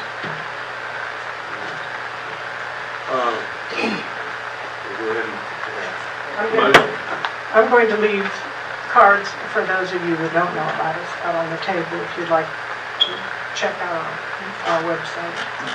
Okay, we have a motion before the board with a second. Roll call vote. Mr. Anderson? Yes. Mr. Freeman? Aye. Mr. Adams? Aye. Mr. Belton? Also aye. Thank you so much. Thank you for your... Now we're going to let you put on a different hat I'm going to speak for and the Department of speak to Elections. concerning the registrar's office regarding election official update. This one's an even shorter report. We are happy to say that since we've been wrestling the bushes here, we've been out talking, and so have you, that we do have enough officers of election for the November election.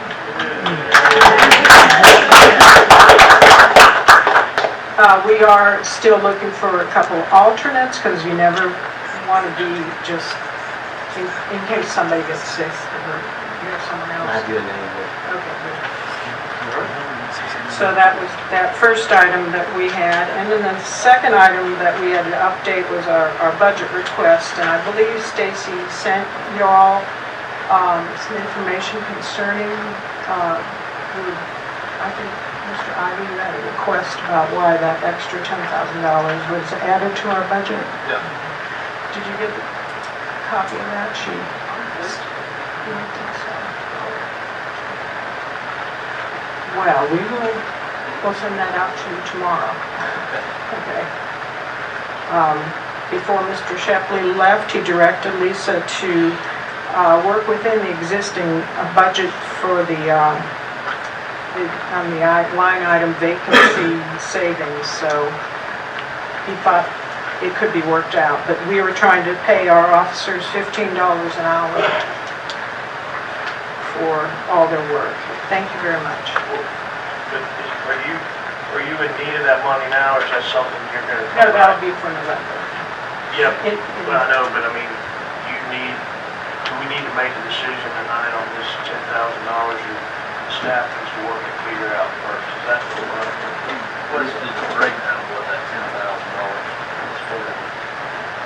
And I got it, Well, understood. we could get it to you for the September meeting, if you didn't get it. Okay. Thank you. Thank you. Very much. Our next presenter is Mr. Paul Hull with Grayson County Emergency Services Coordinator with the GMO burn issue. Thank you, gentlemen.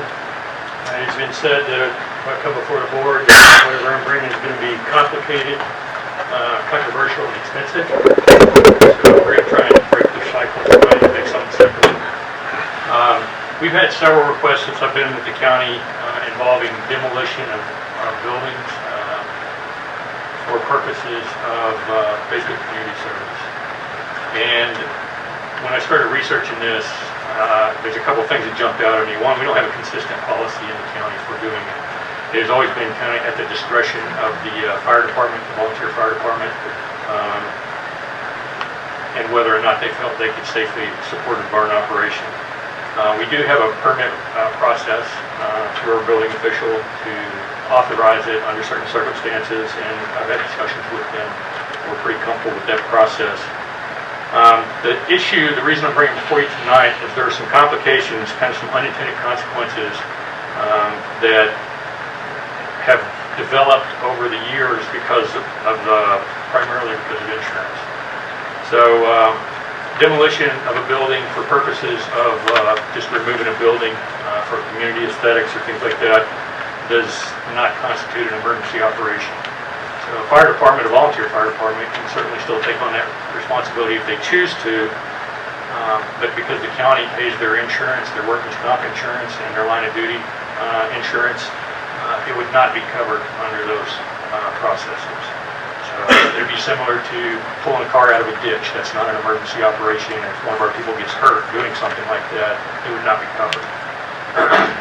There are some ways that we can work with this, though, and I wanted to bring them to your attention so we can come up with a consistent policy for the county. One of the ways that we can do it, and we have done it in the past, we've done one recently in the Baywood community, is we can take a burn and turn it into a training operation for our fire departments.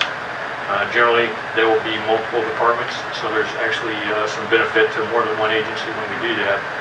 The advantage for us in doing that, of course, is that we get better trained firefighters and emergency responders. The advantage for purposes of training may be limited by the condition of the building. There are some buildings that we're not going to go inside and do internal operations, but we may be able to do some exterior operations and still benefit from training for that. If we do a scheduled burn for purposes of training, that is covered under workers' comp and line of duty, just like any other training evolution that we did. There are some other liabilities that would not remove, but the big ones would be covered.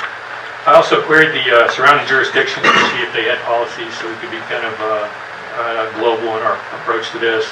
Washington County does not have a policy, so it's basically still at the discretion of the local fire departments. Smith County, I didn't get a response back, not yet anyway. Wood County, essentially leaves it to their volunteer fire departments to determine. Carroll County does allow it, assuming they go through the building official and obtain a permit for demo, and Galax does the same thing. So we get kind of a spectrum for the way that people are dealing with it. So some of the advantages for doing demolition burns, aesthetics is a big one. So if we have a building that's in bad shape, it doesn't look good for anybody, the property owner, or for the rest of the community. And if we can take that building out of play, then that's good for everybody. It also improves public safety. So most of these buildings that we're talking about are vacant buildings, and so we have people that can be in the buildings who are not supposed to. They're a challenging environment because kids like to play in them. I know, because I was one of them. And as long as those buildings remain there, then there's going to be continuing risks involved with that. So there's also a kind of a perception of community service by removing these buildings. It helps the fire departments with their visibility in the community and potentially with their fundraising abilities. A lot of people that are doing the demo burns or requesting demo burns do support the fire departments with donations. And of course, again, like I said, it gives us opportunity to train our people. Some of the disadvantages, there are some liabilities. So if we can cover the insurance parts of that, but if we end up damaging somebody's property, or if we have a fire that were to get out of hand and spread outside of a property, that would be an issue, of course. We're pretty comfortable that we can control those kind of problems, so we wouldn't be doing the burn, we wouldn't approve it in the first place. And the other one, probably the biggest disadvantage, is just the equitable application of a policy. So there are certain burns that we will never do. And tonight's a good example of that. If we've got a building that we know contains hazardous materials, for instance asbestos, and there's been no abatement of that problem, then we would not do a burn for that. And so it would be inherent on us then to have a good policy to explain to the citizen why we approved one for this individual but not for you. So I think that by creating a good solid policy, we would be able to still do burns when they're appropriate, and we would be able to defend our decisions when we chose not to. So I have basically two recommendations. The recommendation that I would like to see approved is just to create an ordinance authorizing demo burns that are very strictly controlled and with the following provisions. One, that the burns can be done as a can be done as a training activity safely. And some of the conditions for that, to make sure that we do them right, is that the training has to be NFPA 1403 compliant. So that's the state's guidelines for doing a training burn of any type. So if I want to go out and do a training burn for Independence Fire Department, I have to get approved through the state and meet those 1403 guidelines. And so we would want to do that with anything that we did. I would like to be a part of the process.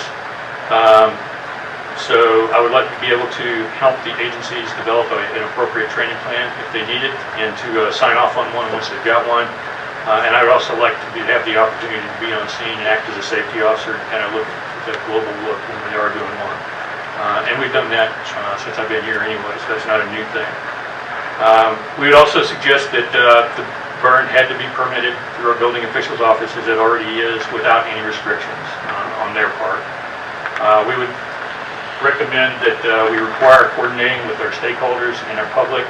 One of the things that we have not been as good about is making sure that the public's aware we're going to do a burn. So we think that a 10-day notification to the surrounding community to let them know what's going to be happening would make it more publicly successful.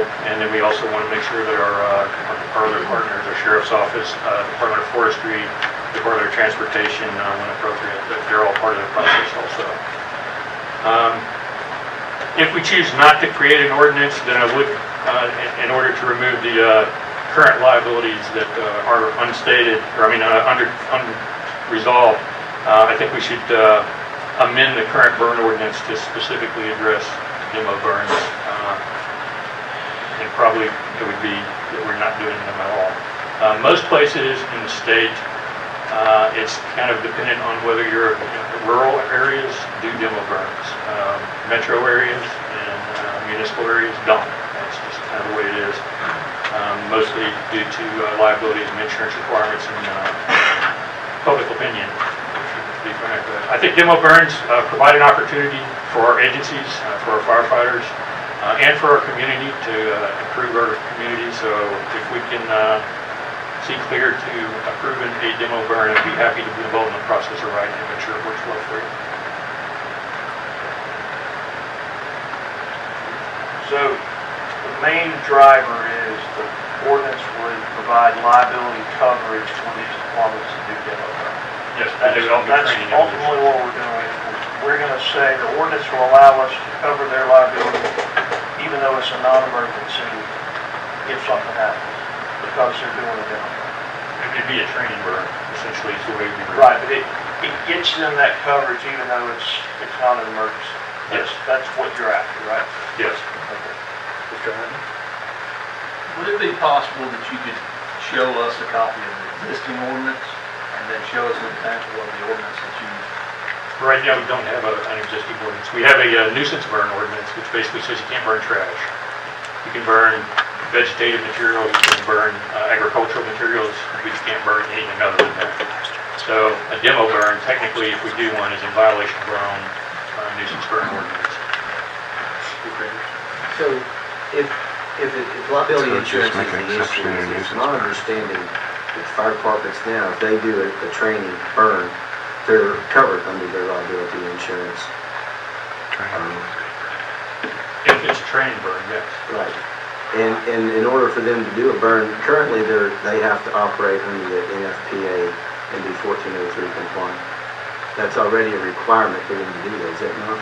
That is not necessarily required by their agency. Okay. That is required by the state, and if the state is involved in the process, then yes, it has to be 1403 compliant. But there's nothing, the 1403 is not a regulatory guideline. It is a recommendation by the National Fire Protection So Association. the state requires the NFPA 1403 compliance? Yes, or anything that they're associated with. Yeah. But, so it's already a requirement, but it's a state requirement, not a local requirement. Is that, am I That's hearing you correct. right? Okay. And so if the other issue is a liability insurance, and they're already covered under their liability insurance, That's if they do a training, we have their liability. is that through Anderson Insurance? Because I did a little research, and that was the feedback that I got, that they are covered as long as it's a training. Yes, sir. So if they're doing a burn and it's training, they're covered. Yes, sir. So they're already covered. Demo burns have not traditionally been run as training burns. They've been run as community events, including the service. So what I'm trying to do is make sure if we do a demo burn, that it is for training purposes, and that we can justify it under our current liability insurance in our road. Have you gotten some feedback from the fire departments on their? Fire departments like to do demo burns. They have the training associated with it. But on the ordinance, because my issue is when we do a lot of ordinances, we providing a lot of unnecessary oversight sometimes, is my concern. So, have you got any feedback from the fire departments about their desire to have an ordinance for that? I have not addressed it specifically other than as a liability issue. I have not talked to any of the agencies who would be opposed to being able to do demo burns. None of them want to start doing that. What I'm trying to do is close the loop so that when we decide that we want to do this and improve the service to the community, that we're not in violation of our own standing ordinance, which is our ordinance. But if they're doing training, even though you're calling it a demo burn, just call it training burn, aren't we good? I'm trying to place some standards so that the training burn meets specific guidelines, so if anybody ever comes back and questions it, if there's a line of duty investigation, which there would be if somebody gets hurt, then we can go back and show them that we've got a valid training plan, that we took these actions to make sure that the training is going to be carried out safely. And right now, that is not the standard. It has not been the standard historically. The only change that we would see is how are we preparing for these burns to make sure that our people are protected. Well, and the change also would be that they got to be granted permission now. That's correct. By the ESC, whereas now they have discretion on They their own. are granted by the building official, not by me. But as it stands right now, so right now the building official will contact me if there's a request for a demo burn. But again, I don't have anything to base it on other than whether or not there's hazardous material. Yes, Mr. Hart. The commission, has this been talked about in the commission? I have not put this in front of the commission. I would like to hear what the commission has to say. We're more than happy to put it in front of them. Before we just bring it from your office to here. And I'd look at this more as a administrative change than it really doesn't change much in policy per se. What it does actually is make it easier for them to do what we've been doing already and get them covered. But yeah, Like it actually creates a policy, right? It creates what you said, yeah. but there's what we want. Right now, we're operating in a vacuum. If I were an insurance investigator and we had somebody injured, whether it's workers' comp or line of duty, and the first thing I'm going to do is say, who authorized that and under what circumstances? And right now, they have no protection. So there's no emergency, so why are they out there? Well, it's a training plan. Show me. If it's a training deal, there should be something that indicates that it was training. So what I'm trying to do is make sure that we have documentation and support what we're doing. So, but again, I'm happy to put it in front of the commission to get a vote of support or consensus, yeah. Is there? All right. I can request to be placed on the September agenda for the commission. Other questions? Thanks. Appreciate what you do. Thank you. We've been at this almost 2 hours, so we're going to take a short recess and be back at this at 8 o'clock.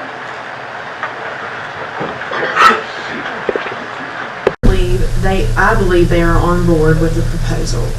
We would appreciate your consideration and welcome the opportunity to answer questions that you may have concerning the request. So I did contact Mr. Jarrett as part of this request and provided to you the fact sheet based on that conversation. So going through the process of the abandonment, I also contacted our Virginia Water Authority, which you know is housed in that subdivision. I also have talked with VDOT about the abandonment, what would be required, which is the T turnaround.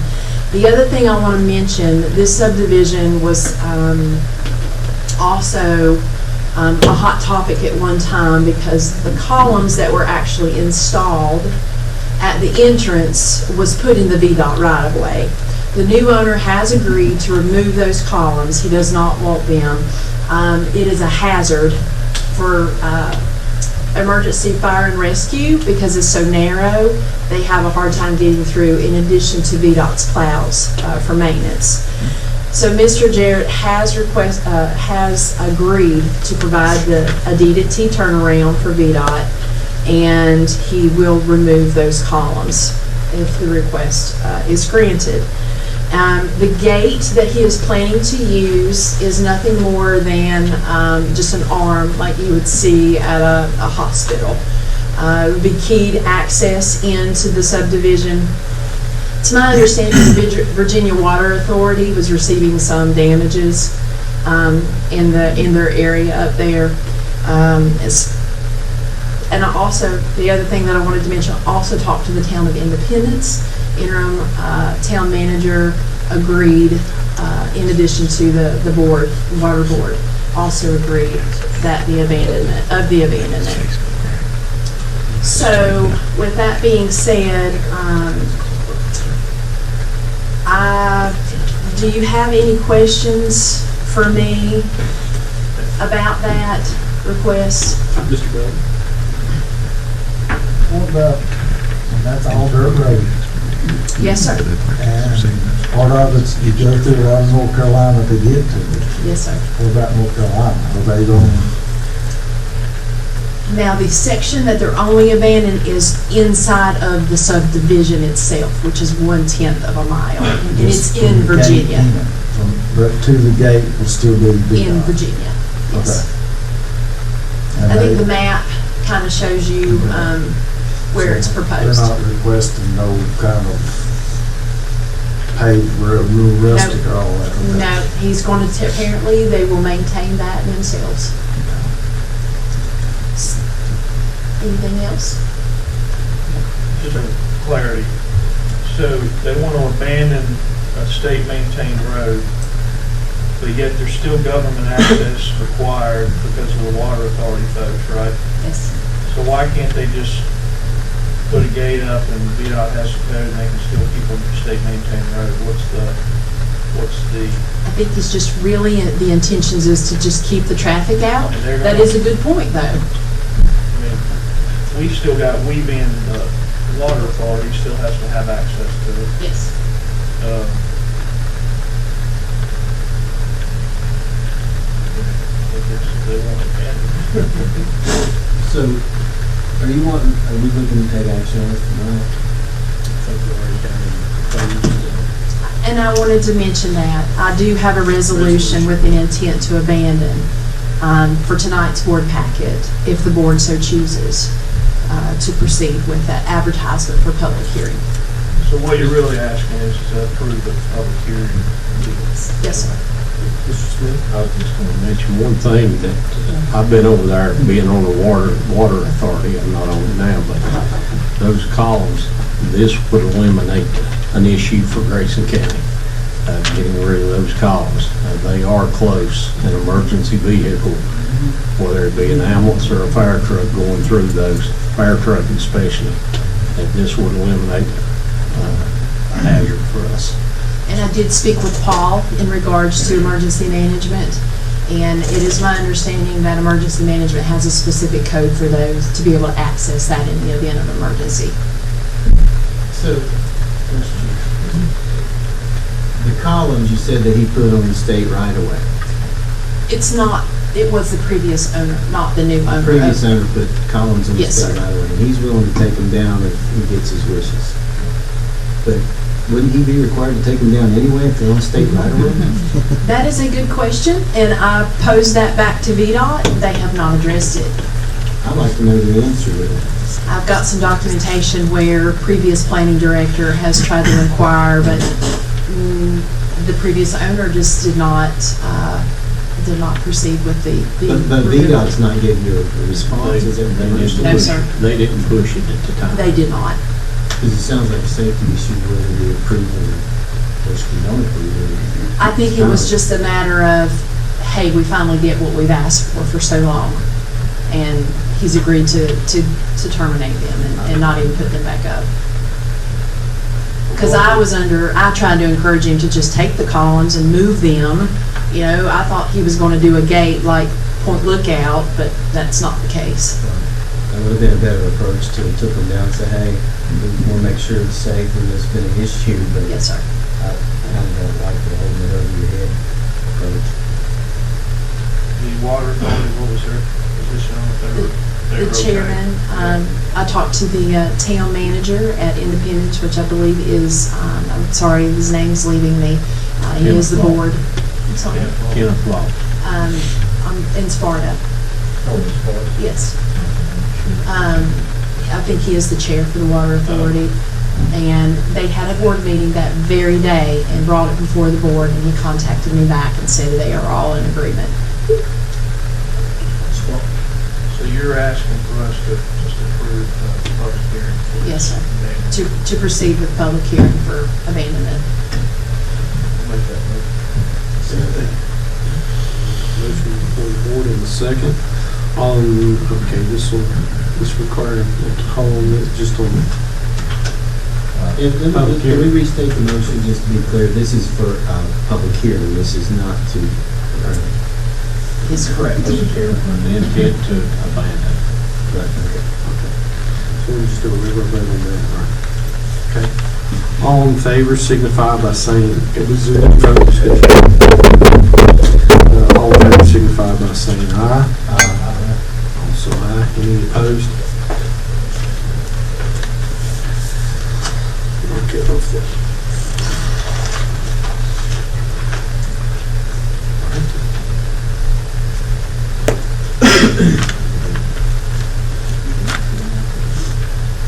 It's under old business, Greenhouse Road abandonment.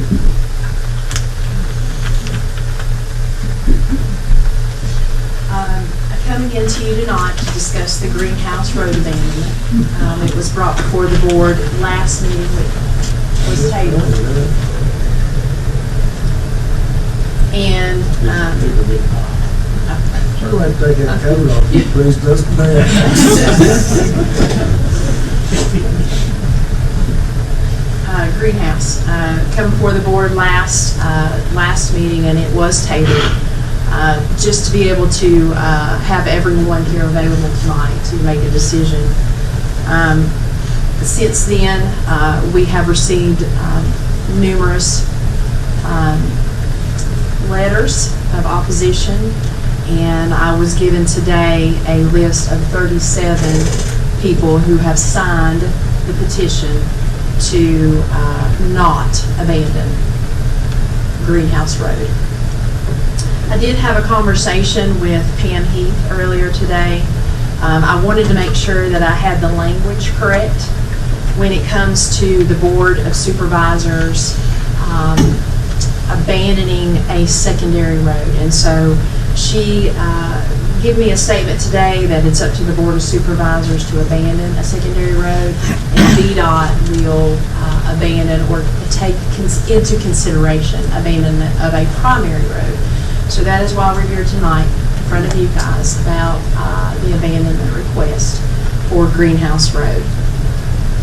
With all that has been presented to me as the planning director, I make a motion not to proceed with the abandonment of Greenhouse Road because it is considered a public roadway and a public use. so you recommend we make a motion? I make a recommendation to not proceed. I don't know what I said, but I make a recommendation not to You said it proceed with with. authority, though. So do it. Second. Almost second. I make a recommendation not to proceed with Greenhouse Road abandonment due to all the opposition at hand. Okay, Chair will entertain a motion. So you would make the motion, since the chair can't. Second. Okay, we have a motion before the board to not proceed with the abandonment. We have a second. The only, just from a discussion standpoint, understand the opposition against closing, but any info from the people that requested it to be closed? Have you got anything more than what we talked about a few months ago when it got on the list? And the only reason I'm asking that is, from a due diligence standpoint, just going through like what we just did for the Bridge Road, just going through the process and advertising, and we're talking about doing it and making sure people are aware. Sounds like a lot of people are aware based on what you got. Just wondered about, what's the harm other than time and some labor to going ahead and doing a public hearing like we're doing on the other one, just to make sure that we're hearing from all sides. Does that make sense? Yes, we discussed this at the last meeting that you were here. We brought the very thing up, like there's no rush to make this decision, let's take a chance. But it's my understanding, if there's any opposition to it, the state will not follow through with that. Good question. I wanted to follow back up with that. It is up to the Board of Supervisors for the abandonment. VDOT will do exactly what you ask. So if you want to abandon it, Because it's a secondary road. because it's a secondary road, you can abandon it. That's not what we were told That's before, and not what, and maybe the other road that the request. I wanted to be very transparent about that. Road, This is the thing, though. You can appeal, if you choose to abandon Greenhouse or any other road, secondary road for that matter, the appellant can come and appeal, of course. Then we, as the government body, would take our attorney, use them in court with the appeal process. And that would be in circuit court. So can I ask, how many people are for it, how many are against it, based on the responses? I have not received anybody that is for it, to my knowledge. I do not have any written documentation. Okay, other than the original request? I have, today, I received 37 oppositions today. Right, but the And- original and- request was from one individual who was wanting it closed, I'm assuming. No? How do we get this on the? I'm going from the previous board minutes in May the 12th when Supervisor Fant requested that staff proceed with the procedures of abandonment. Yeah, I was approached by some residents down in that area that most of that road runs through, farmland. But they had asked us to consider closing for a variety of reasons. I said, okay, I'll run it. We'll take it, put it in the process, and explain them to the process. That's how we got to this point. Okay. So but I think to follow up, what my thought is what's the harm in running the process on the public hearing just to make sure that we've done, and I think you mentioned we have an option to advertise actually on the road, so people that are Traversing.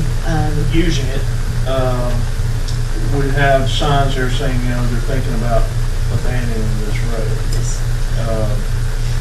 That's kind of my thought, is what's the harm in holding the public hearing, make sure everybody hears it regardless of what the outcome is. So let me explain how the advertisement process works.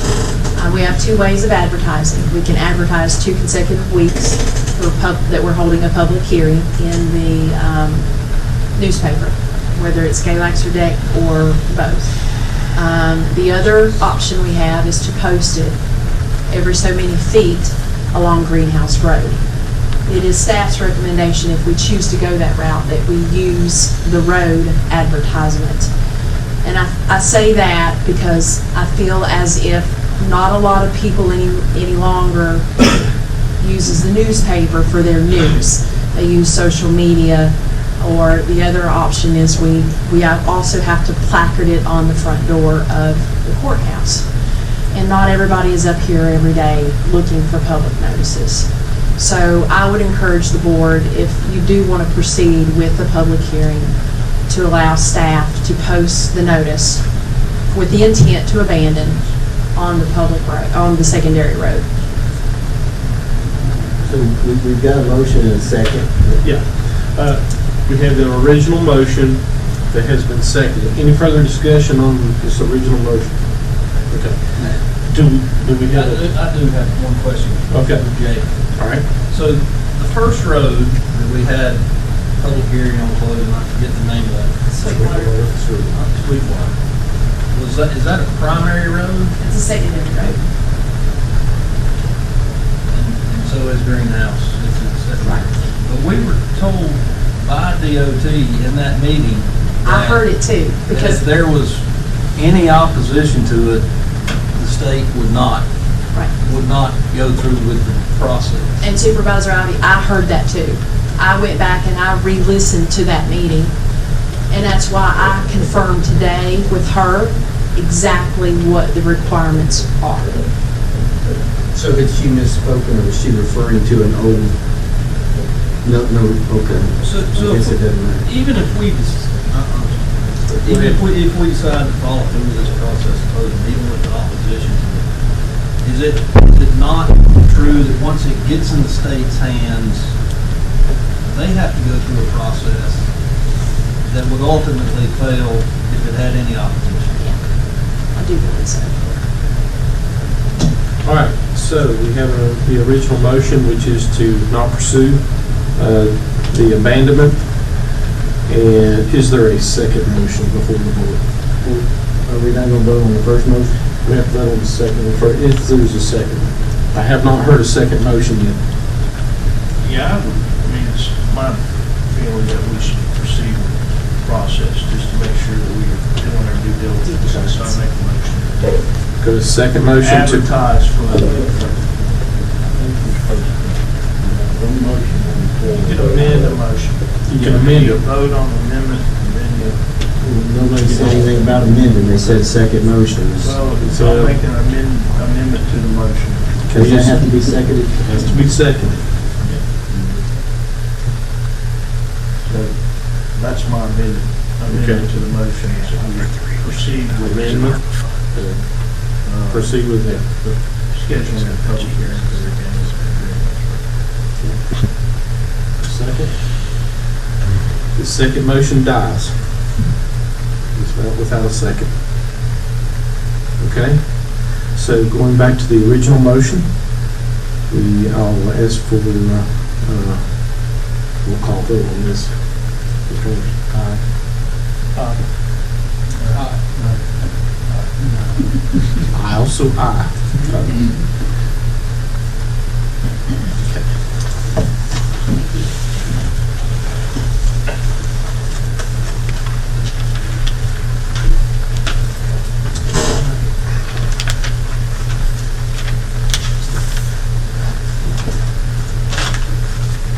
Next, we will proceed to new business and ordinance to prevent animals running at large. Mr. Chairman, I'd just like to say that Mr. Durbin, our county attorney, has stayed on for this. If there's any questions that he needs to be available for, at which time after the vote is taken, I'm sure he will leave then. But he has stayed on in case you have any questions of him.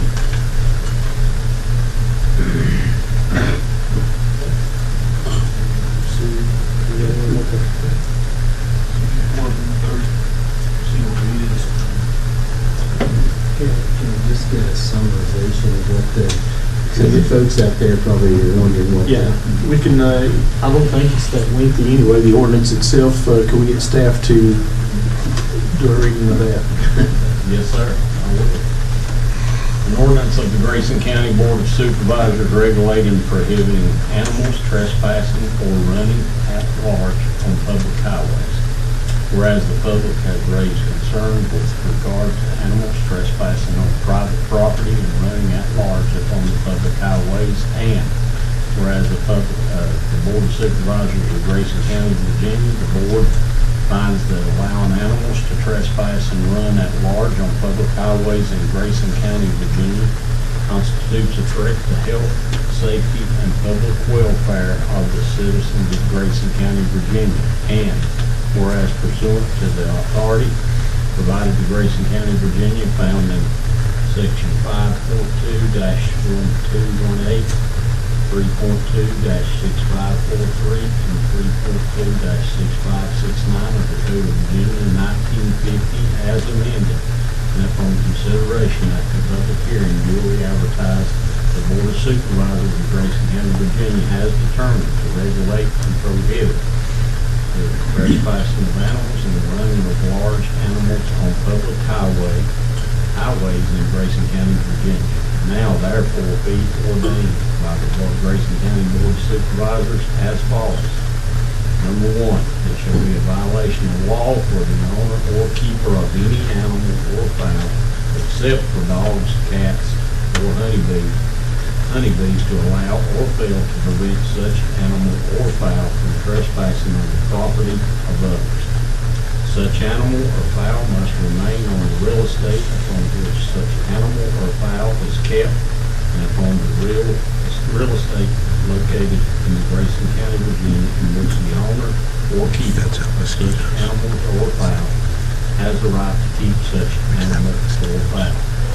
It shall, number 2, it shall be the violation of the law for the owner or the keeper of any animal or fowl to allow or fail to prevent such animal or fowl from running at large upon the public highways located in Grayson County, Virginia, whether such highways are enclosed by fence or not.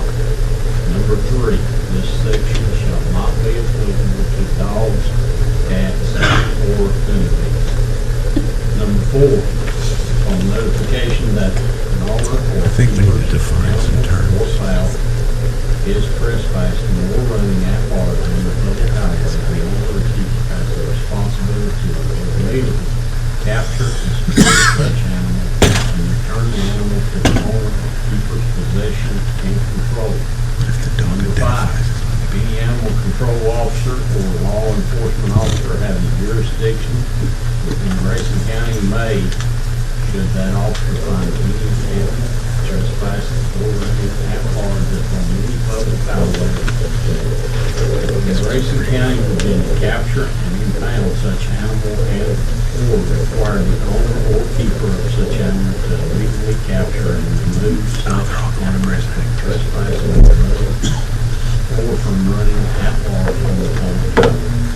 Number 6, violation of this ordinance shall be a Class 1 misdemeanor and punishable as provided by law, provided, however, That's the highest penalty in Virginia. while the owner or keeper may be undertaken for violation of this chapter, You're in jail. such owner or keeper must have been previously notified in person or by writing that the animals or fowl everything were under the table. trespassing on the land of another or running at large upon the public If they highway. made a family, And they should any penalty herein provided the owner or keeper of any animal found running at large on public highways and impounded as provided herein shall pay for the cost of capture and impoundment prior to the return of the animal or fowl. This ordinance shall take effect 12 calendar months from the date of adoption.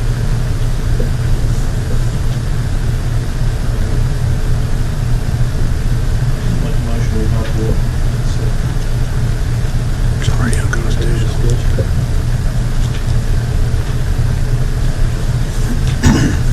So Class 1 misdemeanor is punishable by 12 months in jail, or last time I was within the code, it was $2,300, is that correct?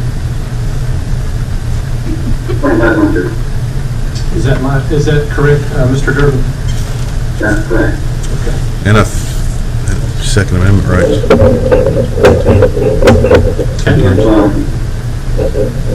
If the board is inclined, it's drafted to be as strong as possible for advertising, because if you advertise it as a lower class misdemeanor and wanted to raise the penalty, you would probably have to re-advertise, but because you've advertised it as a class 1, you could potentially have a motion to decrease that to a lower class if that is the board's inclination. I would have a hard time imagining any judge, if it was where, it's in an enforcement action, a judge ordering jail time, except in the most egregious of circumstances. So in all likelihood, this is going to result in a fine for violation. And Ms. Durbin, John Pant, but the discretion of what is done is up to the law enforcement officer on the scene, right? So it's classified as that, but he has discretion in how he applies the law, correct? Vagueness, The ordinance provides it's a class 1.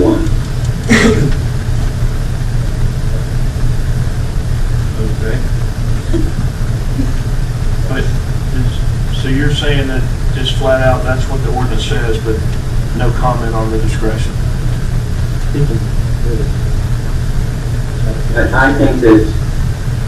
think it would be charged as a class 1 if you were enforced. It's, as far as what penalty a citizen might get, again, that would be within the discretion of the judge.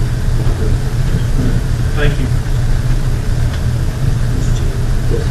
So if we're creating an ordinance and we're relying on the discretion of a judge, in light of what we've all seen recently, I'm not comfortable with relying on the discretion of a judge. Just to be honest with you. Or anybody with Virginia Bar license. Yeah, at least been in discussion on it. There are, just like there are bad Christmas tree growers, there are bad livestock owners that don't, and something has to me, this is about as benign as anything that we could adopt. I don't see a deputy sheriff file charges for this unless they're habitual offenders. But it also keeps the fence out part that cattle producers and livestock producers love. So I commend the Ag Advisory Council for coming up with something that would give protection and the Sheriff's Department the ability to enforce it. If we don't pass this, we do not pass this ordinance, the fence in, fence out still stays the same, if I'm understanding that correctly. So, and here again, if we're gonna rely on the discretion of a deputy, a sheriff, or a judge, and we know who those folks are now, but, in another few years, maybe a whole different group of folks calling those shots. There again, I'm not comfortable with additional laws and penalties. We've lived with this for a long time, and I understand some of the concerns and complaints, but that's my position. I would, I respect Supervisor Anderson's position. I would just throw out an option to the board that you have the opportunity to amend the ordinance and adopt it tonight as providing a class 3 or class 4 misdemeanor penalty. That's an option as well, which would carry, I think, $500 maximum penalty or $250 maximum penalty. You advertise for class 1, so I see no reason why you couldn't adopt a less stringent ordinance. How would you enforce it? If there's appetite of the board, we have a motion before the board. That's a motion, and you said and so, is there any additional motions to the ordinance? Could you amend the motion to include the very least penalty class? Is it class 4, Mr. Durbin? With class 4 would be a $250 max fine. So class 3 would be $100. Okay. I'd like to amend the motion make it a class 4. Okay. So we have a motion to amend it. Is there a second to that motion? Can we still discuss this? That's the point. Yeah, that do a second or the motion was before. It's really the last 10 Okay. So, Mr. Durbin, if we were to change it to a 4, how hard would it be to change it back to a 1? You would have to advertise it again, that's all.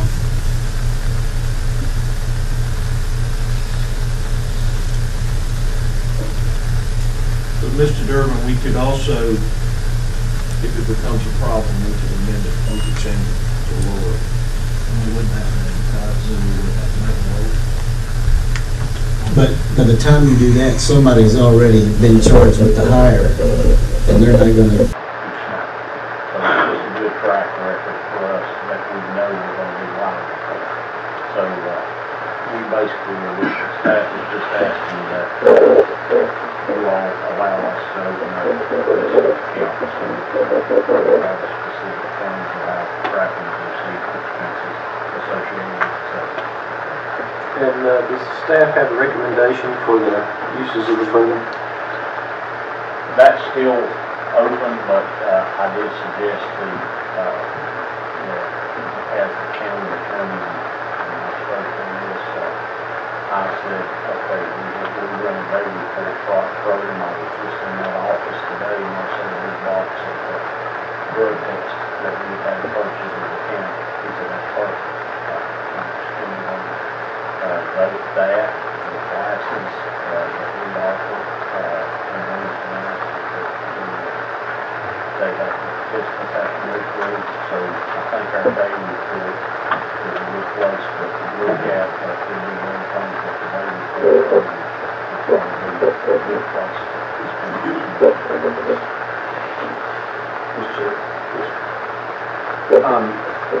So we're going to be getting additional funds. This is not the first, this is the first of several disbursements. The way I understand it. We don't know if it's monthly, quarterly, annual, we don't know. Our first one we just got this week and last week, and I don't know, I've asked a question to the opioid lawyer, county lawyer, about expenditures to report to you, saying, hey, I think they report in a good place, but I've asked specific questions to get answers from them, and not heard back. I guess this is more for my colleagues than the new one, but I think if we maybe developed a opiate task force, maybe each one of us, like someone in the community, be in a committee to help brainstorm how we can best use this money. We've got various organizations and charities around us that deal with this. I think it might be a good way to look, because as we get more of this, I'm under the impression we're going to get a significant amount eventually. Sure. It says in our letter this is the first year share. How many years was the opioid settlement? I'm not sure. This is a one and done, I'm under the impression it's not one and done, but it's the first year settlement. I don't know if next year will be another settlement. I think we will be getting yearly settlements, but I don't know what's 2 to 5 at this point.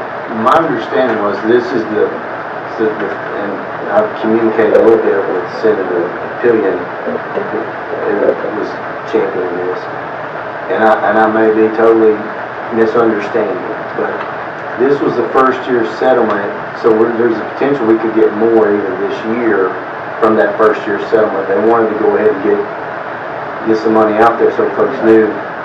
That was the impression I got. Don't hold me to that. I put the question out to the county, who represents us, attorney. I hope to find out more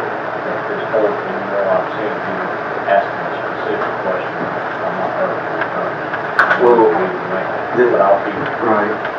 This is a major issue in our community, and I'm just a little bit maybe overly passionate about it because I deal with this every day pretty much. And we've got folks all around us that this is affecting, and we've got some smaller community organizations that are trying to have positive impact and assist folks in getting on the right path. Those are just some ideas, but there's probably a really good, effective, efficient way to use the money. I'm not saying I have that answer, but I would like to get some folks who have been affected involved in helping develop that. I may have caused us to go down a rabbit hole here, with my question and prompted your response, but, I think here, this is just mainly a request for a fund designation. So, we'll pocket the money the way it needs to be pocketed, and then we'll have some time to discuss the disbursement of it, as long as it follows the guidelines. Yeah, the county does have the, we are okay in spending on things like I mentioned, supplies and there and all that. The board wishes to. But we're just creating the fund. All we're doing is creating the fund and put the money in. I'll make a motion to approve the request. Second. And the discussion is for another day, I'm sorry. All right. So this is more a, let's just do a roll call. Mr. Anderson? Yes. Mr. Fan? Aye. Mr. Adams? Aye. Mr. Bilton? Also aye. Okay. Sorry about that, that's my fault. All right, board appointments. Looks like we just have the one, which is, You don't get value about it. okay. So, do I have a motion to? Make a motion for John Fenton, serve on the Grayson County Senior Advocacy Committee. Because of my age. Second. Any discussion? All right, his hand's up. All right, roll call vote. Mr. Anderson? Yes. Mr. Fan? Aye. So aye. 5-0. All right. Next, County Administrator's report.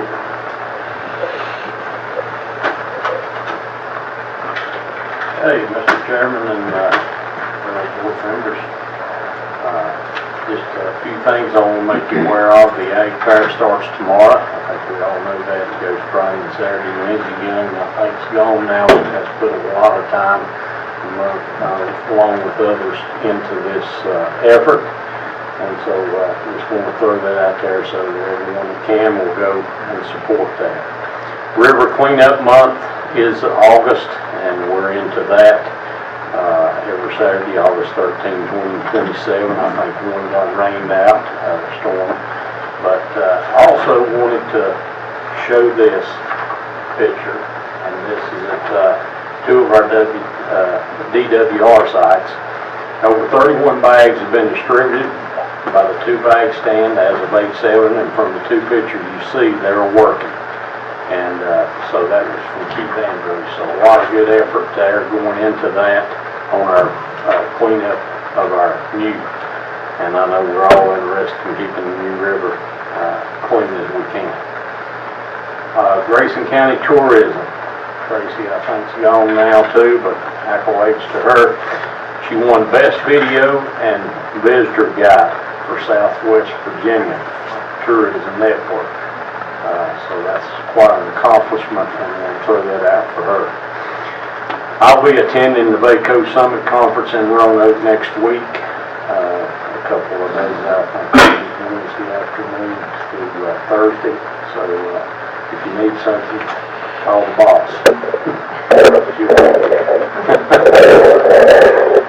Appalachian Power will be having an open house on their redundant tire project that they're going to do. And Mr. Belton, I know you're retired, but you know more about this than I do. It's going to be an open house down in the cafeteria at Grayson County High School. And I'll leave the comments to you on that.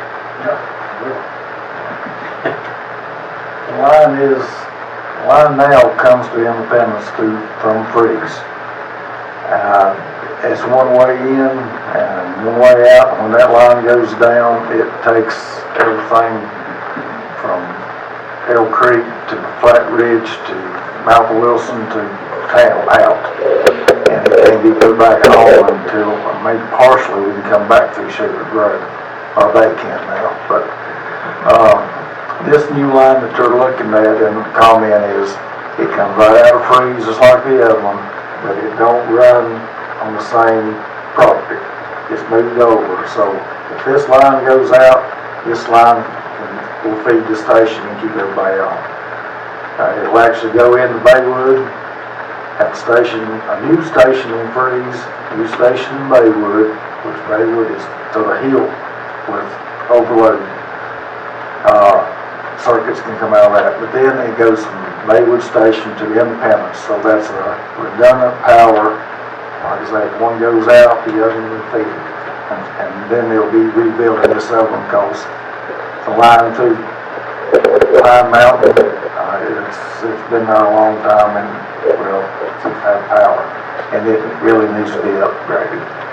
So that gives a chance to cut this power off, upgrade, cut it back on, and still have two ways in and out. At one time, I think Pioneer Eclipse may have been looking to come to Independence, and Stud Feed was the deterrent that they went to maybe start. So I think it will help. It will help the load. It will help. Maybe companies might look at it a little closer coming here because they got more chances that the power's not going to go out. So that's about all I'll say. Good, thank you. Another thing that I want to mention is Southwest Virginia EMS Council has put on a position as field EMS liaison part-time. And this will be to help with relationships, communications, education between Southwest Council and their regional stakeholders. And it was such as EMS providers, agencies, hospitals, local government leaders, and other response and planning organizations. And the neat part about this position will primarily be serving the eastern end of our service area, Carroll, Galax, Wythe, and Bland. The position will be based in Grayson County. So we'll have them right here in the little small office that we've been using for storage. We're going to clean it out. It's a part-time position, but we're going to allow them to use that space. And I'm glad to know that Grayson County is going to be able to support this position with housing when they're here. And the last thing that I wanted to say was it was brought up, I think, by our commissioner at the last meeting. He did public comment on Big Ridge Pheasant Run route and the problems with the Western Express trucks that were coming in there and hanging up in the curbs and blocking the road for hours. And my colleague and I have done some good work on that with VDOT. VDOT is going to put signs on that road. And also, Linda was traveling that road last Sunday, and guess what? There was another Western Express truck hung up that blocked her way. And she took pictures, and we sent it to VDOT. But no, we didn't stop there. I went on and Googled Western Express and found me a telephone number and ended up emailing, calling and getting an email address and getting with the dispatcher that routes the trucks. And she said she's been emailing and copying Mr. Bold on it, and Linda, myself, and Andy Fowler over at VDOT. And they are trying to work hard to help us on this problem and stop it. So I thought you would want to hear that. And that's all I have. I do appreciate the opportunity that you all afforded me to serve as interim county administrator, and I appreciate that. And it's been a busy week, but we've got a lot accomplished. Thank you. Which now brings us to registered speakers and public comment.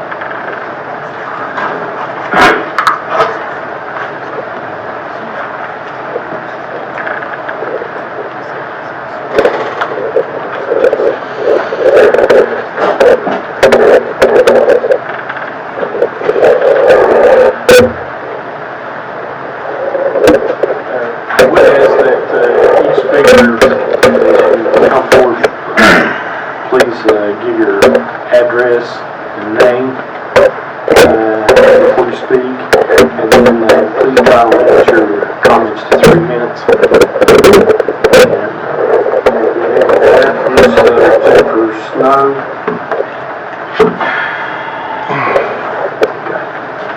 Mr. Chairman, Ms. Jennifer Snow was here for the road closure of the issue with Greenhouse, and she was the one that had the petition.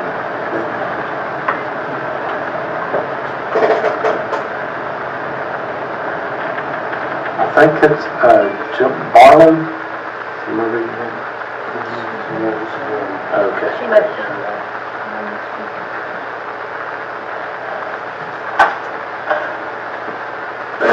That's here. Mr. Rebels covered me, so I'm good. Okay. Tracy Cummings.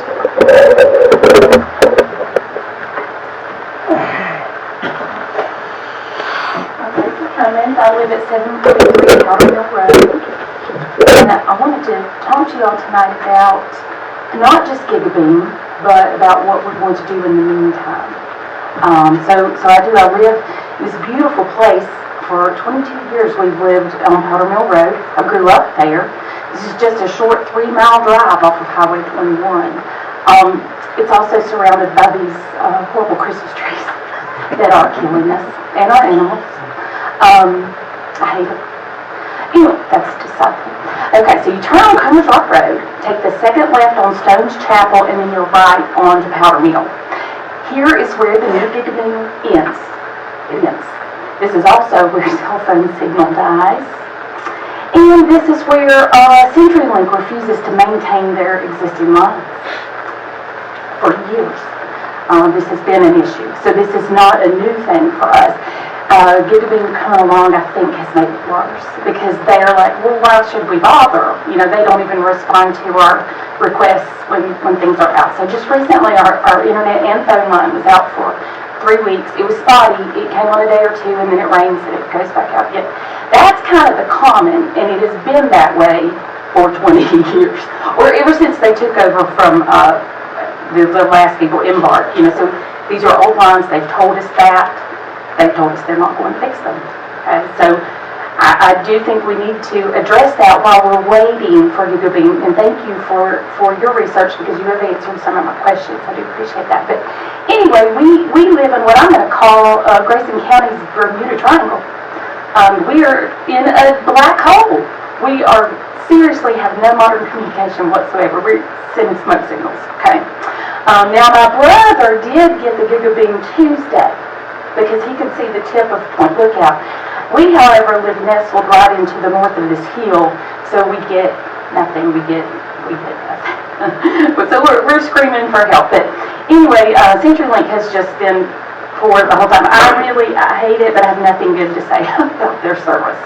It goes out every time it rains. Seriously, every time it rains. And they've told us it's because there's a leak in the line, and they don't care. Anyway, so then it goes out other times too for no known reason, a beautiful day. And we're to the point we get up in the morning and make jokes about, I wonder if an EMP hit today. or you know, we really don't know. So we are hopeful. We are hopeful about Gigabeam. And looking forward to hopefully getting that. I'm going to hold you to okay. Now, since COVID, my husband has had terrible difficulty with his job. He provides remote service for some healthcare facilities like Duke and Wake Forest. And I'll throw this in there unofficially. We have heard comments about how they do realize that Grayson County, Ashe, and Allegheny County have some very unusual cancers. It's a known thing in the higher field. Just keep keep looking into that. But now, he cannot do his job with CenturyLink. He can't even get a phone call. We can't even get a phone call. But anyway, so days that he has to work from home, he is actually in the McDonald's parking lot in Whittle, working from home. So you said you understand that. So realize he's providing people with information on how to do your MRI from a McDonald's parking lot. Just keep that in mind. Since COVID, everything has kind of moved home. That's where we are. And he has a great job. He has been offered a better job, even actually doing MRIs remotely from home.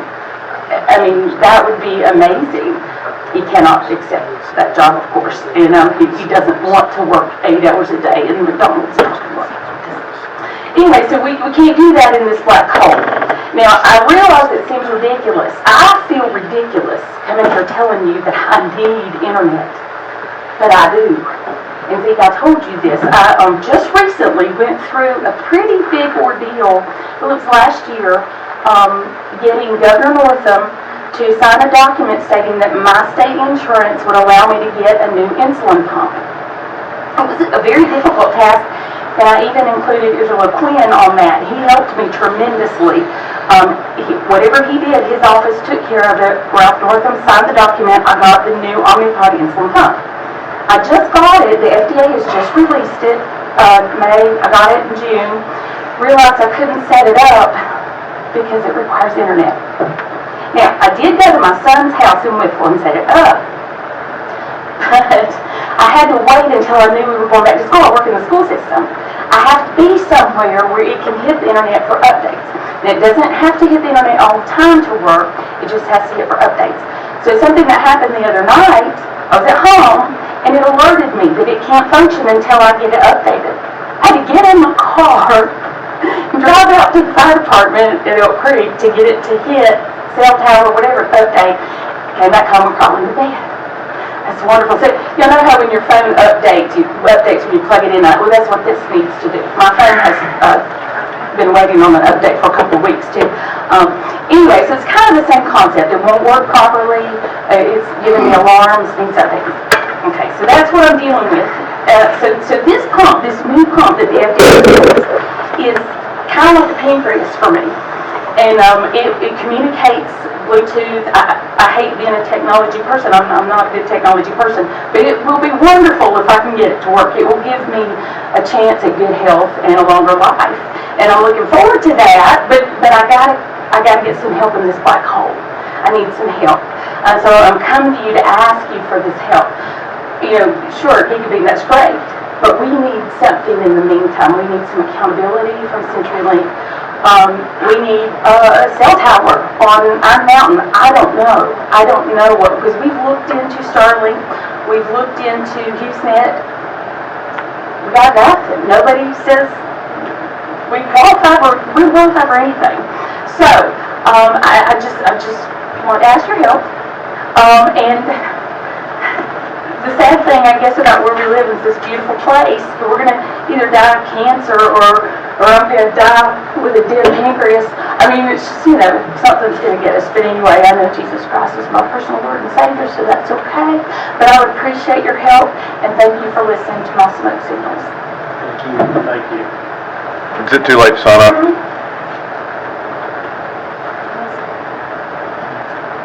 What is it? Yeah.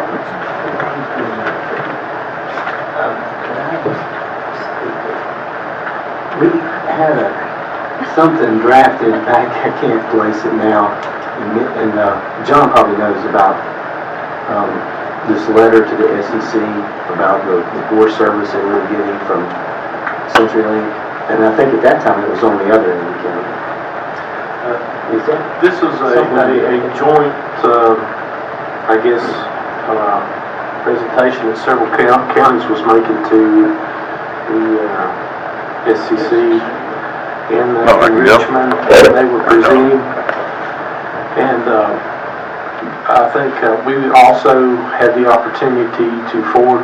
I have some other speakers right now before you, sir. Okay. I'll get you. I'm sorry, I noticed it before. I thought I'll get you. You wanna? We'll get you. And but It might be that if we have some complaints that we could add on, if staff wants to collect those, we can get some additional to it. And maybe get a follow-up to see how that's proceeded. I could probably get a petition. All right, yeah. We'll see kind of what's been going on with that. It was a group of counties that were having issues with CenturyLink, and they came together last year, maybe at the beginning of this year, actually. We met a lot of them when we were at our supervisors training up in Richmond, but they all went to the SEC and voiced the challenges they're having with CenturyLink, and now CenturyLink's going through name change, and they're dividing up and all this other stuff, but we're going to be reliant on hardwired phone systems for a long time. Even if Century or even solve the problem tonight, it's still going to be relying on a lot of folks that may not want the internet but still need a phone. And so this issue is going to be with us for a while until the infrastructure catches up in a variety of different ways. And so the effort behind capturing these comments and putting them together and working with these other counties so that we can get SCC's attention, because it ain't just Grayson County, and it ain't just rural Southwest Virginia. I mean, the folks up around Charlottesville, they were also having problems outside of the city. So that's why we need probably Baker's involvement and the delegates and the senators to really energize on this issue of rural legacy systems, because so much of rural Southwest Virginia, specifically Grayson County, is still reliant on those communication systems. And now that you're talking about Supervisor Fan, I remember Carl Caldwell was collecting information. Capturing the comments. We need to Mr. Shepherd may have written a letter or something also. We gotta go beyond. We may have something. Yeah, we need to capture, but we gotta go beyond just a letter. It may be a resolution in the SCC, but those actions need to take place. Well, if something's already gone to them, we probably need to do follow-up and say, what are you doing? Correct. Yeah. Right. Because we've got a major issue. Okay. And it ain't just Mill Creek, it's all over.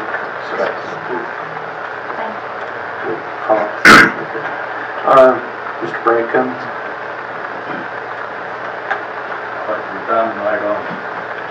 Brad Cummings lives at 743 Powder Mill Road, very close proximity to this lady that you just heard, to my wife. Just to kind of echo mostly what she said, we also had a conversation with Mr. Rebels, and I'm very hopeful that he will be able to maybe expedite some things for us. As Tracy mentioned, I do work in healthcare.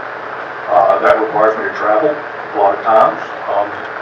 And since COVID, I'm also required to work more in a remote setting. And that has been drastically impeded by the internet service that we have right now. So the ask is just some accountability for a CenturyLink, possibly, expediting getting the connectivity that we need to survive. Because I travel, that's not my primary concern. My primary concern is her. And with this insulin pump, not only is she connected to it, I can be connected to it.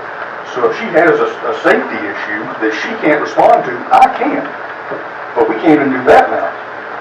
So that's my concern. Can you guys help me, help us, either hold CenturyLink accountable or get us the service that we need?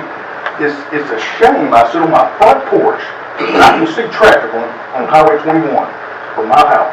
I'm literally a mile and a half as the crow flies from 21. But I have no cell phone service because we live at the foot of a mountain that blocks the tower.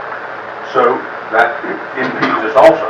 Now Mike, who did recently just get the gigabeam, I'm asking, is there some way we can bounce that signal from somewhere and get us what we need? And that's kind of what our hope is. Can you help us? Thank you. Thank you, Brian. Chairman, one of our IT personnel came up while this couple was talking and did want to offer that instead of going to McDonald's, we do have free Wi-Fi hotspot right here in the parking lot. So instead of going to McDonald's in Louisville, we do have that. I do appreciate that, but I have an office at my house that I used to be able to work out of that I can't anymore. I would like to sit there. Absolutely. and I understand that. So I appreciate that. Mike Phipps.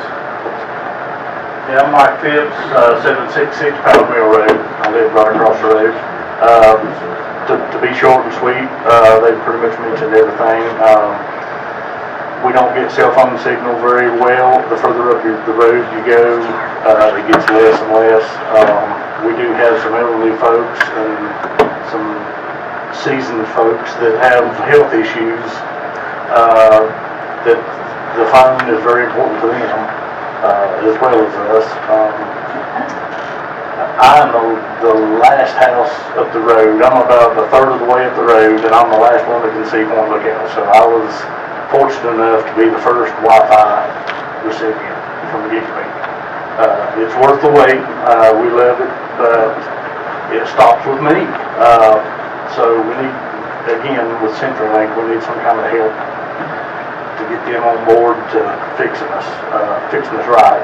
You can stack Band-Aids up on top of Band-Aids all day long, but the only one that's doing anything is the first one, if that makes any sense. But anyway, just to speak for everyone on our road, there's only 20-some houses probably, but it's important to them as well. We have a game warden that lives on our road. He does not have internet service. He has to go out the road to get on his laptop to do things and stuff like that. So anyway, I just wanted to add that to the conversation. And thank you very much. Thanks, Mike. Let's have Mr. Chris Harrington. Thank you, and I'm going to give you all a picture of this the first time.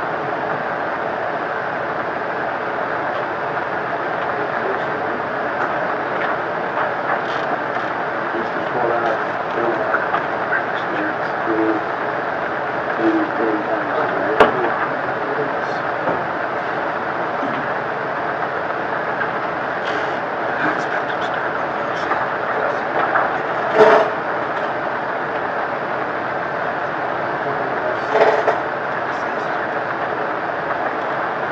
And what I'm going to do is just read a statement, no comments, y'all are familiar with it, and this is the way I feel. My name's Curtis Harrington. I live at 184 Castlebrook Lane, Independence. I've been a resident of this county all my life and my family, and go back to 1700. I'd like to introduce my attorney, Michael Bragg from Abington, Virginia. And I'm going to read the statement and I'm finished. We lived near the trash dump for many years and witnessed the changes and the comings and goings for a long time. At present, the county opens the dump for 2 days a week. This costs the county anywhere from $250,000 to $500,000 per year. This service is mainly used by local people. However, this is paid by every resident of the county. I'm talking about Blacktop, Troutdale, Fairview. They're all charged the same. And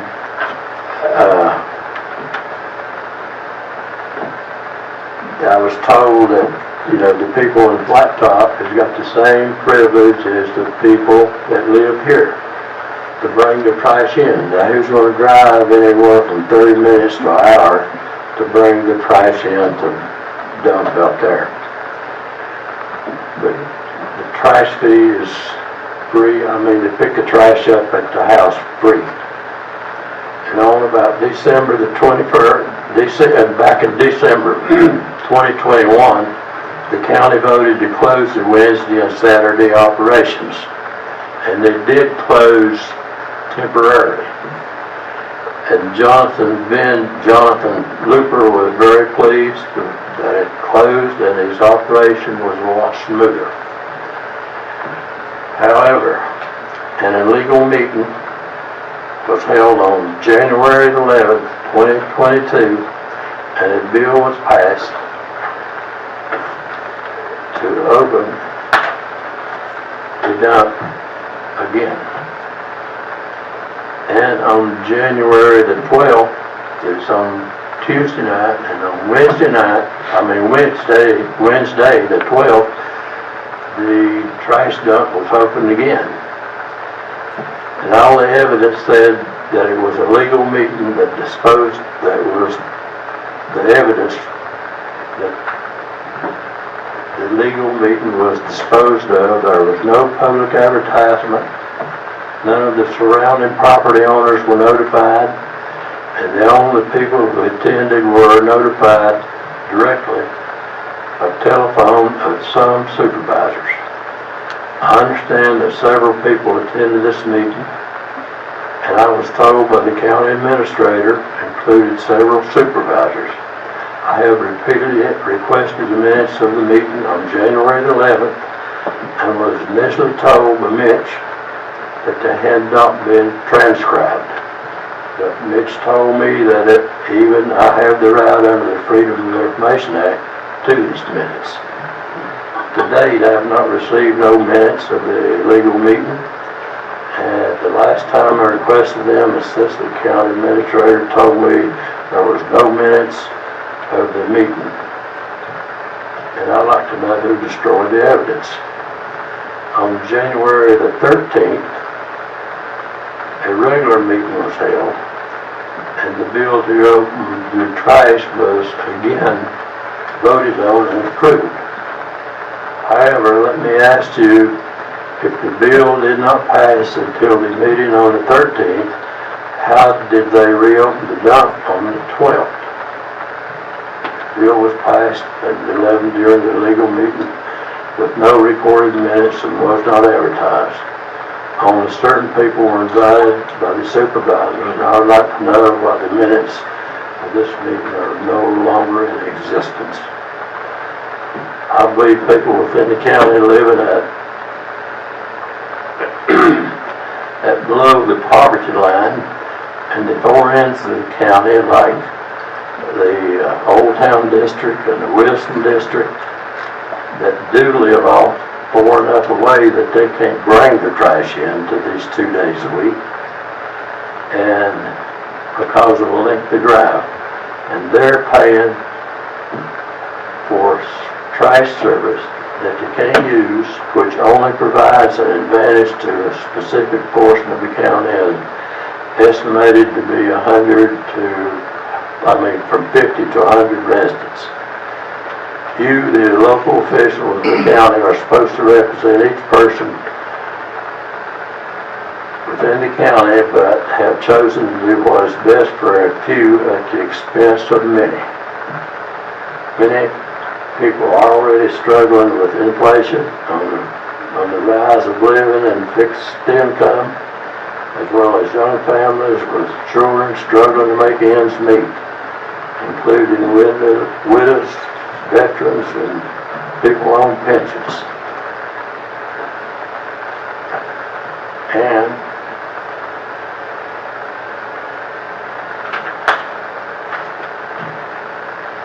I would also like to discuss what I've personally seen thrown in the dumpsters. I've seen, when there was a bounty on coyotes, I've seen 5 coyotes laying in the dumpsters, and they stink and they smell, and we have to put up with that. And there is certain rights that's considered natural rights.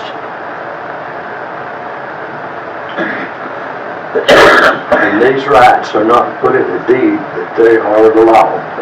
Such rights include the right to benefit from the flow of natural water resource, and the right to a reasonable clean air, both free from contamination, noise, and disagreeable odors.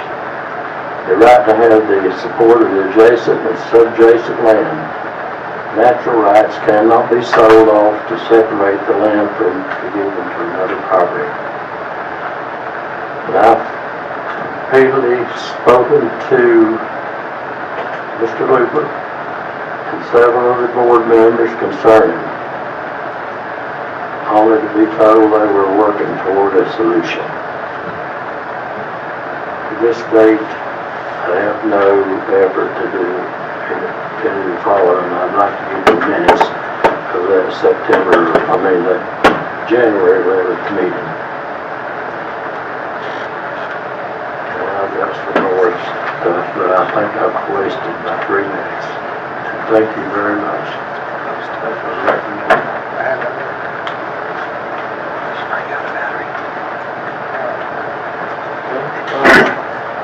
This is with Jason always when he said your last name. Jason Dean, 110 Mountain View Avenue. Mr. Chair, before you start the clock, I just want to apologize. I thought we were ready for you a second ago. That's okay. Glad you come up. That's okay. I just wanted to speak for just a moment, just to kind of clarify for the record. Tonight we heard from Mr. Rebels that Gigabeam's got a new website, the grants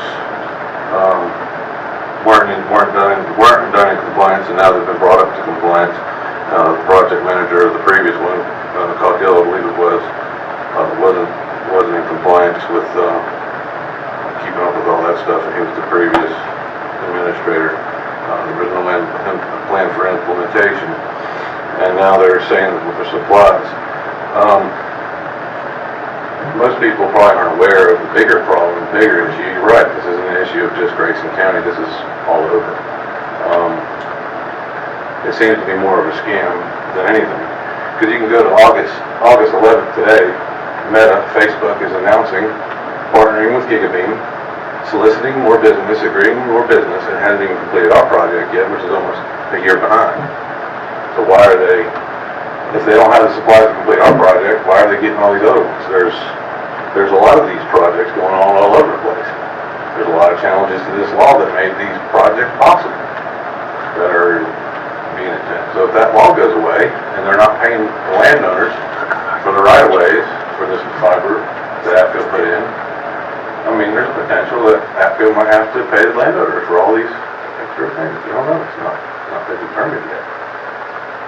So as far as Gigabeam is concerned, I don't see it. I don't see it happening.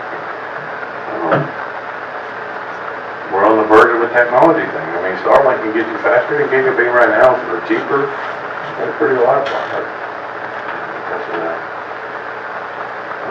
As far as I thought, you know, I've been in the communication industry for a long time, and I thought when I first moved up here about 15 years ago, I thought of the CenturyLink issue, and they're not going to fix anything. You know why? The FCC isn't enforcing it.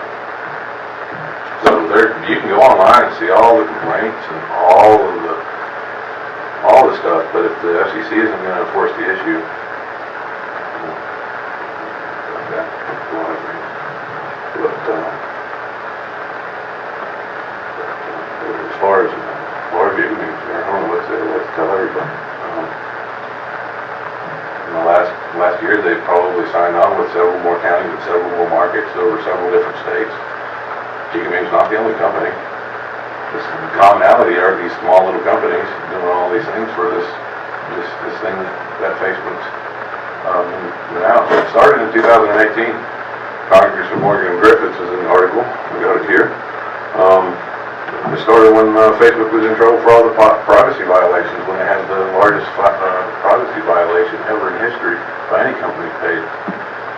And it was at that time when Facebook was asked to bring internet to the rural area. So, I don't know about y'all, but I don't want any of my traffic flowing over those lines. Excuse me, can I call, I'm not on this. Can I just say every time, you have 1 minute? What's your name? Harold Story, S-T-O-R-Y.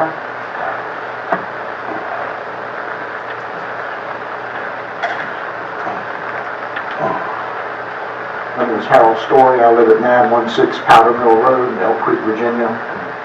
Neighbor to Mike Gibson. He's the last one on the line, he said. But I want to bring up that when we were all out last week, my phone was out Monday, Tuesday, Wednesday, Thursday, and Friday. I called Monday morning about 11 o'clock to CenturyLink. And long story short, I was on hold for almost 6 hours, with an hour break in between where somebody would come on and I couldn't understand them. They were all from India.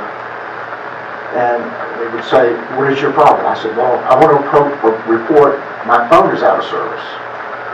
Okay, hold on. Hold on. Now, I'm standing on my porch with my cell phone, because I can see the tower, but my cell phone will work sometimes it won't. It worked for 6 hours, mine and my wife's, and we alternated, because we could not get any person on that phone that would say, I can help you get your phone service. They'd say, what's the problem? And I'd say, I have no home phone service. My phone's out. Oh, hold on. They transfer me. Wait 1 hour. Someone come on the line and say, what do you need? What's your problem? I said, my house phone is out. I need somebody to come repair it. Okay, hold on. I'll get you to the right party. Another hour. This went on for 6 hours. I went down on my wife's cell phone, called another number. I called every number that I could find that said CenturyLink. Same routine I went through again and again and again. So I go on my wife's phone after 5 hours, and I called the FCC. The FCC said, you can file an informal complaint. They have 30 days to respond to your informal complaint. And someone will get back with you and let you know what they found out. I said, well, the problem is you can't get anybody that speaks English that can understand me or that I can understand them. They run around and run around and run around. It's all bureaucracy. It's like they planned it. Every hour on the hour, I'll transfer you to home phone service. You sit there and wait and listen to their music for an hour. They come on and say, what's your problem? I said, I want to report my phone is out. Oh, I have to transfer you to the right party. 6 hours they did that. And it's not the first time. Like they said, my phone, my wife and I did a census in 2000. And they said the phone service would be better and the U.S. Cellular would put a tower in Elk Creek. This hasn't happened since the year 2000. And there's a man up the road from me. He's got no cell service. His help, he's on life support, but he's on machines that require internet service to keep his monitors and things going. We don't have it. But the main problem I'm complaining is you can't even call a phone number to get somebody on the phone that will answer 6 hours is just totally ridiculous. Stay online. They like it, they don't care, and they're not going to do anything about it until somebody makes it. But I thought the FCC would step up. They said, you can make an informal complaint, but that's all it is, an informal complaint. And something needs to be done we're in the black hole. You and me are trying. And I appreciate you listening to me. Okay, that's all the registered speakers I have on the list. I do have one letter, and this is from Jane Sexton, Comers Rock Road, Grayson County, and this is concerning internet. My name is Jane Sexton. I live on Comers Rock Road and have been a resident of Grayson County since 1970. Since 1997, I have worked for an international corporation based out of Charlotte, North Carolina. And I have been fortunate to work from my home office in Grayson County since 2000. For the past 22 years, I have struggled firstly with dial-up internet, Hughes residential, and then Hughes business internet. I have traveled far and wide to libraries, hotels, restaurants to meet those work commitments, such as international video calls and file transfers that my current internet system will not allow. As a result, I have long been an advocate for installing high-speed fiber optic internet in our area. I was very excited in 2019 when I heard that those without access to high-speed internet in Grayson County would be receiving it soon due to a grant. Then in the spring of 2020, when APCO announced the broadband pilot and that Gigabeam would be installing high-speed internet throughout the county. I was told by the county in December 2020 that APCO had finally started running fiber. You can imagine how disappointed I am almost 3 years later when I'm still waiting for a connection. All of my neighbors have it except me and my parents, who live beside me. I have contacted Gigabeam numerous times and also been spoken to their team as they told me my house working on other installations. If there is an excuse to be given by Gigabeam, I have heard it. I've been told, oh, the black box was put on the wrong pole, or you would have it. I've been told for probably 8 months over and over that we cannot hook you up as we are waiting on the 1,000-foot plus cable from the supplier, and our vendor will not give us a ship date. I don't know about where you work, but as my work, we give a customer an estimated ship date for their order. However, for some unknown reason, Gigabeam's vendor doesn't, or Gigabeam is using this as an excuse. I emailed Gigabeam about 3 weeks ago. No response. I called twice. No one answered. I finally was able to speak to someone and was told, we have been instructed to not mention the 1,000-foot cable issue again to customers. We have been told to tell customers we will contact you when you get hooked up. This is completely unacceptable when the pole with the black box is in the field across in front of my house. I would like to ask today if the county can provide an update on the likely installation schedule and clarify why I remain without an internet connection 3 years on. If it is a trail of the disaster of cable links unraveled, boxes installed on incorrect poles, surely the county must hold Gigabeam responsible. I question whether surveys were conducted to establish cable requirements. I also ask if the county chose the correct company to undertake this important task, if such mistakes have been made and much of the county is still not connected. Thank you for your time. And that concludes all the public comments.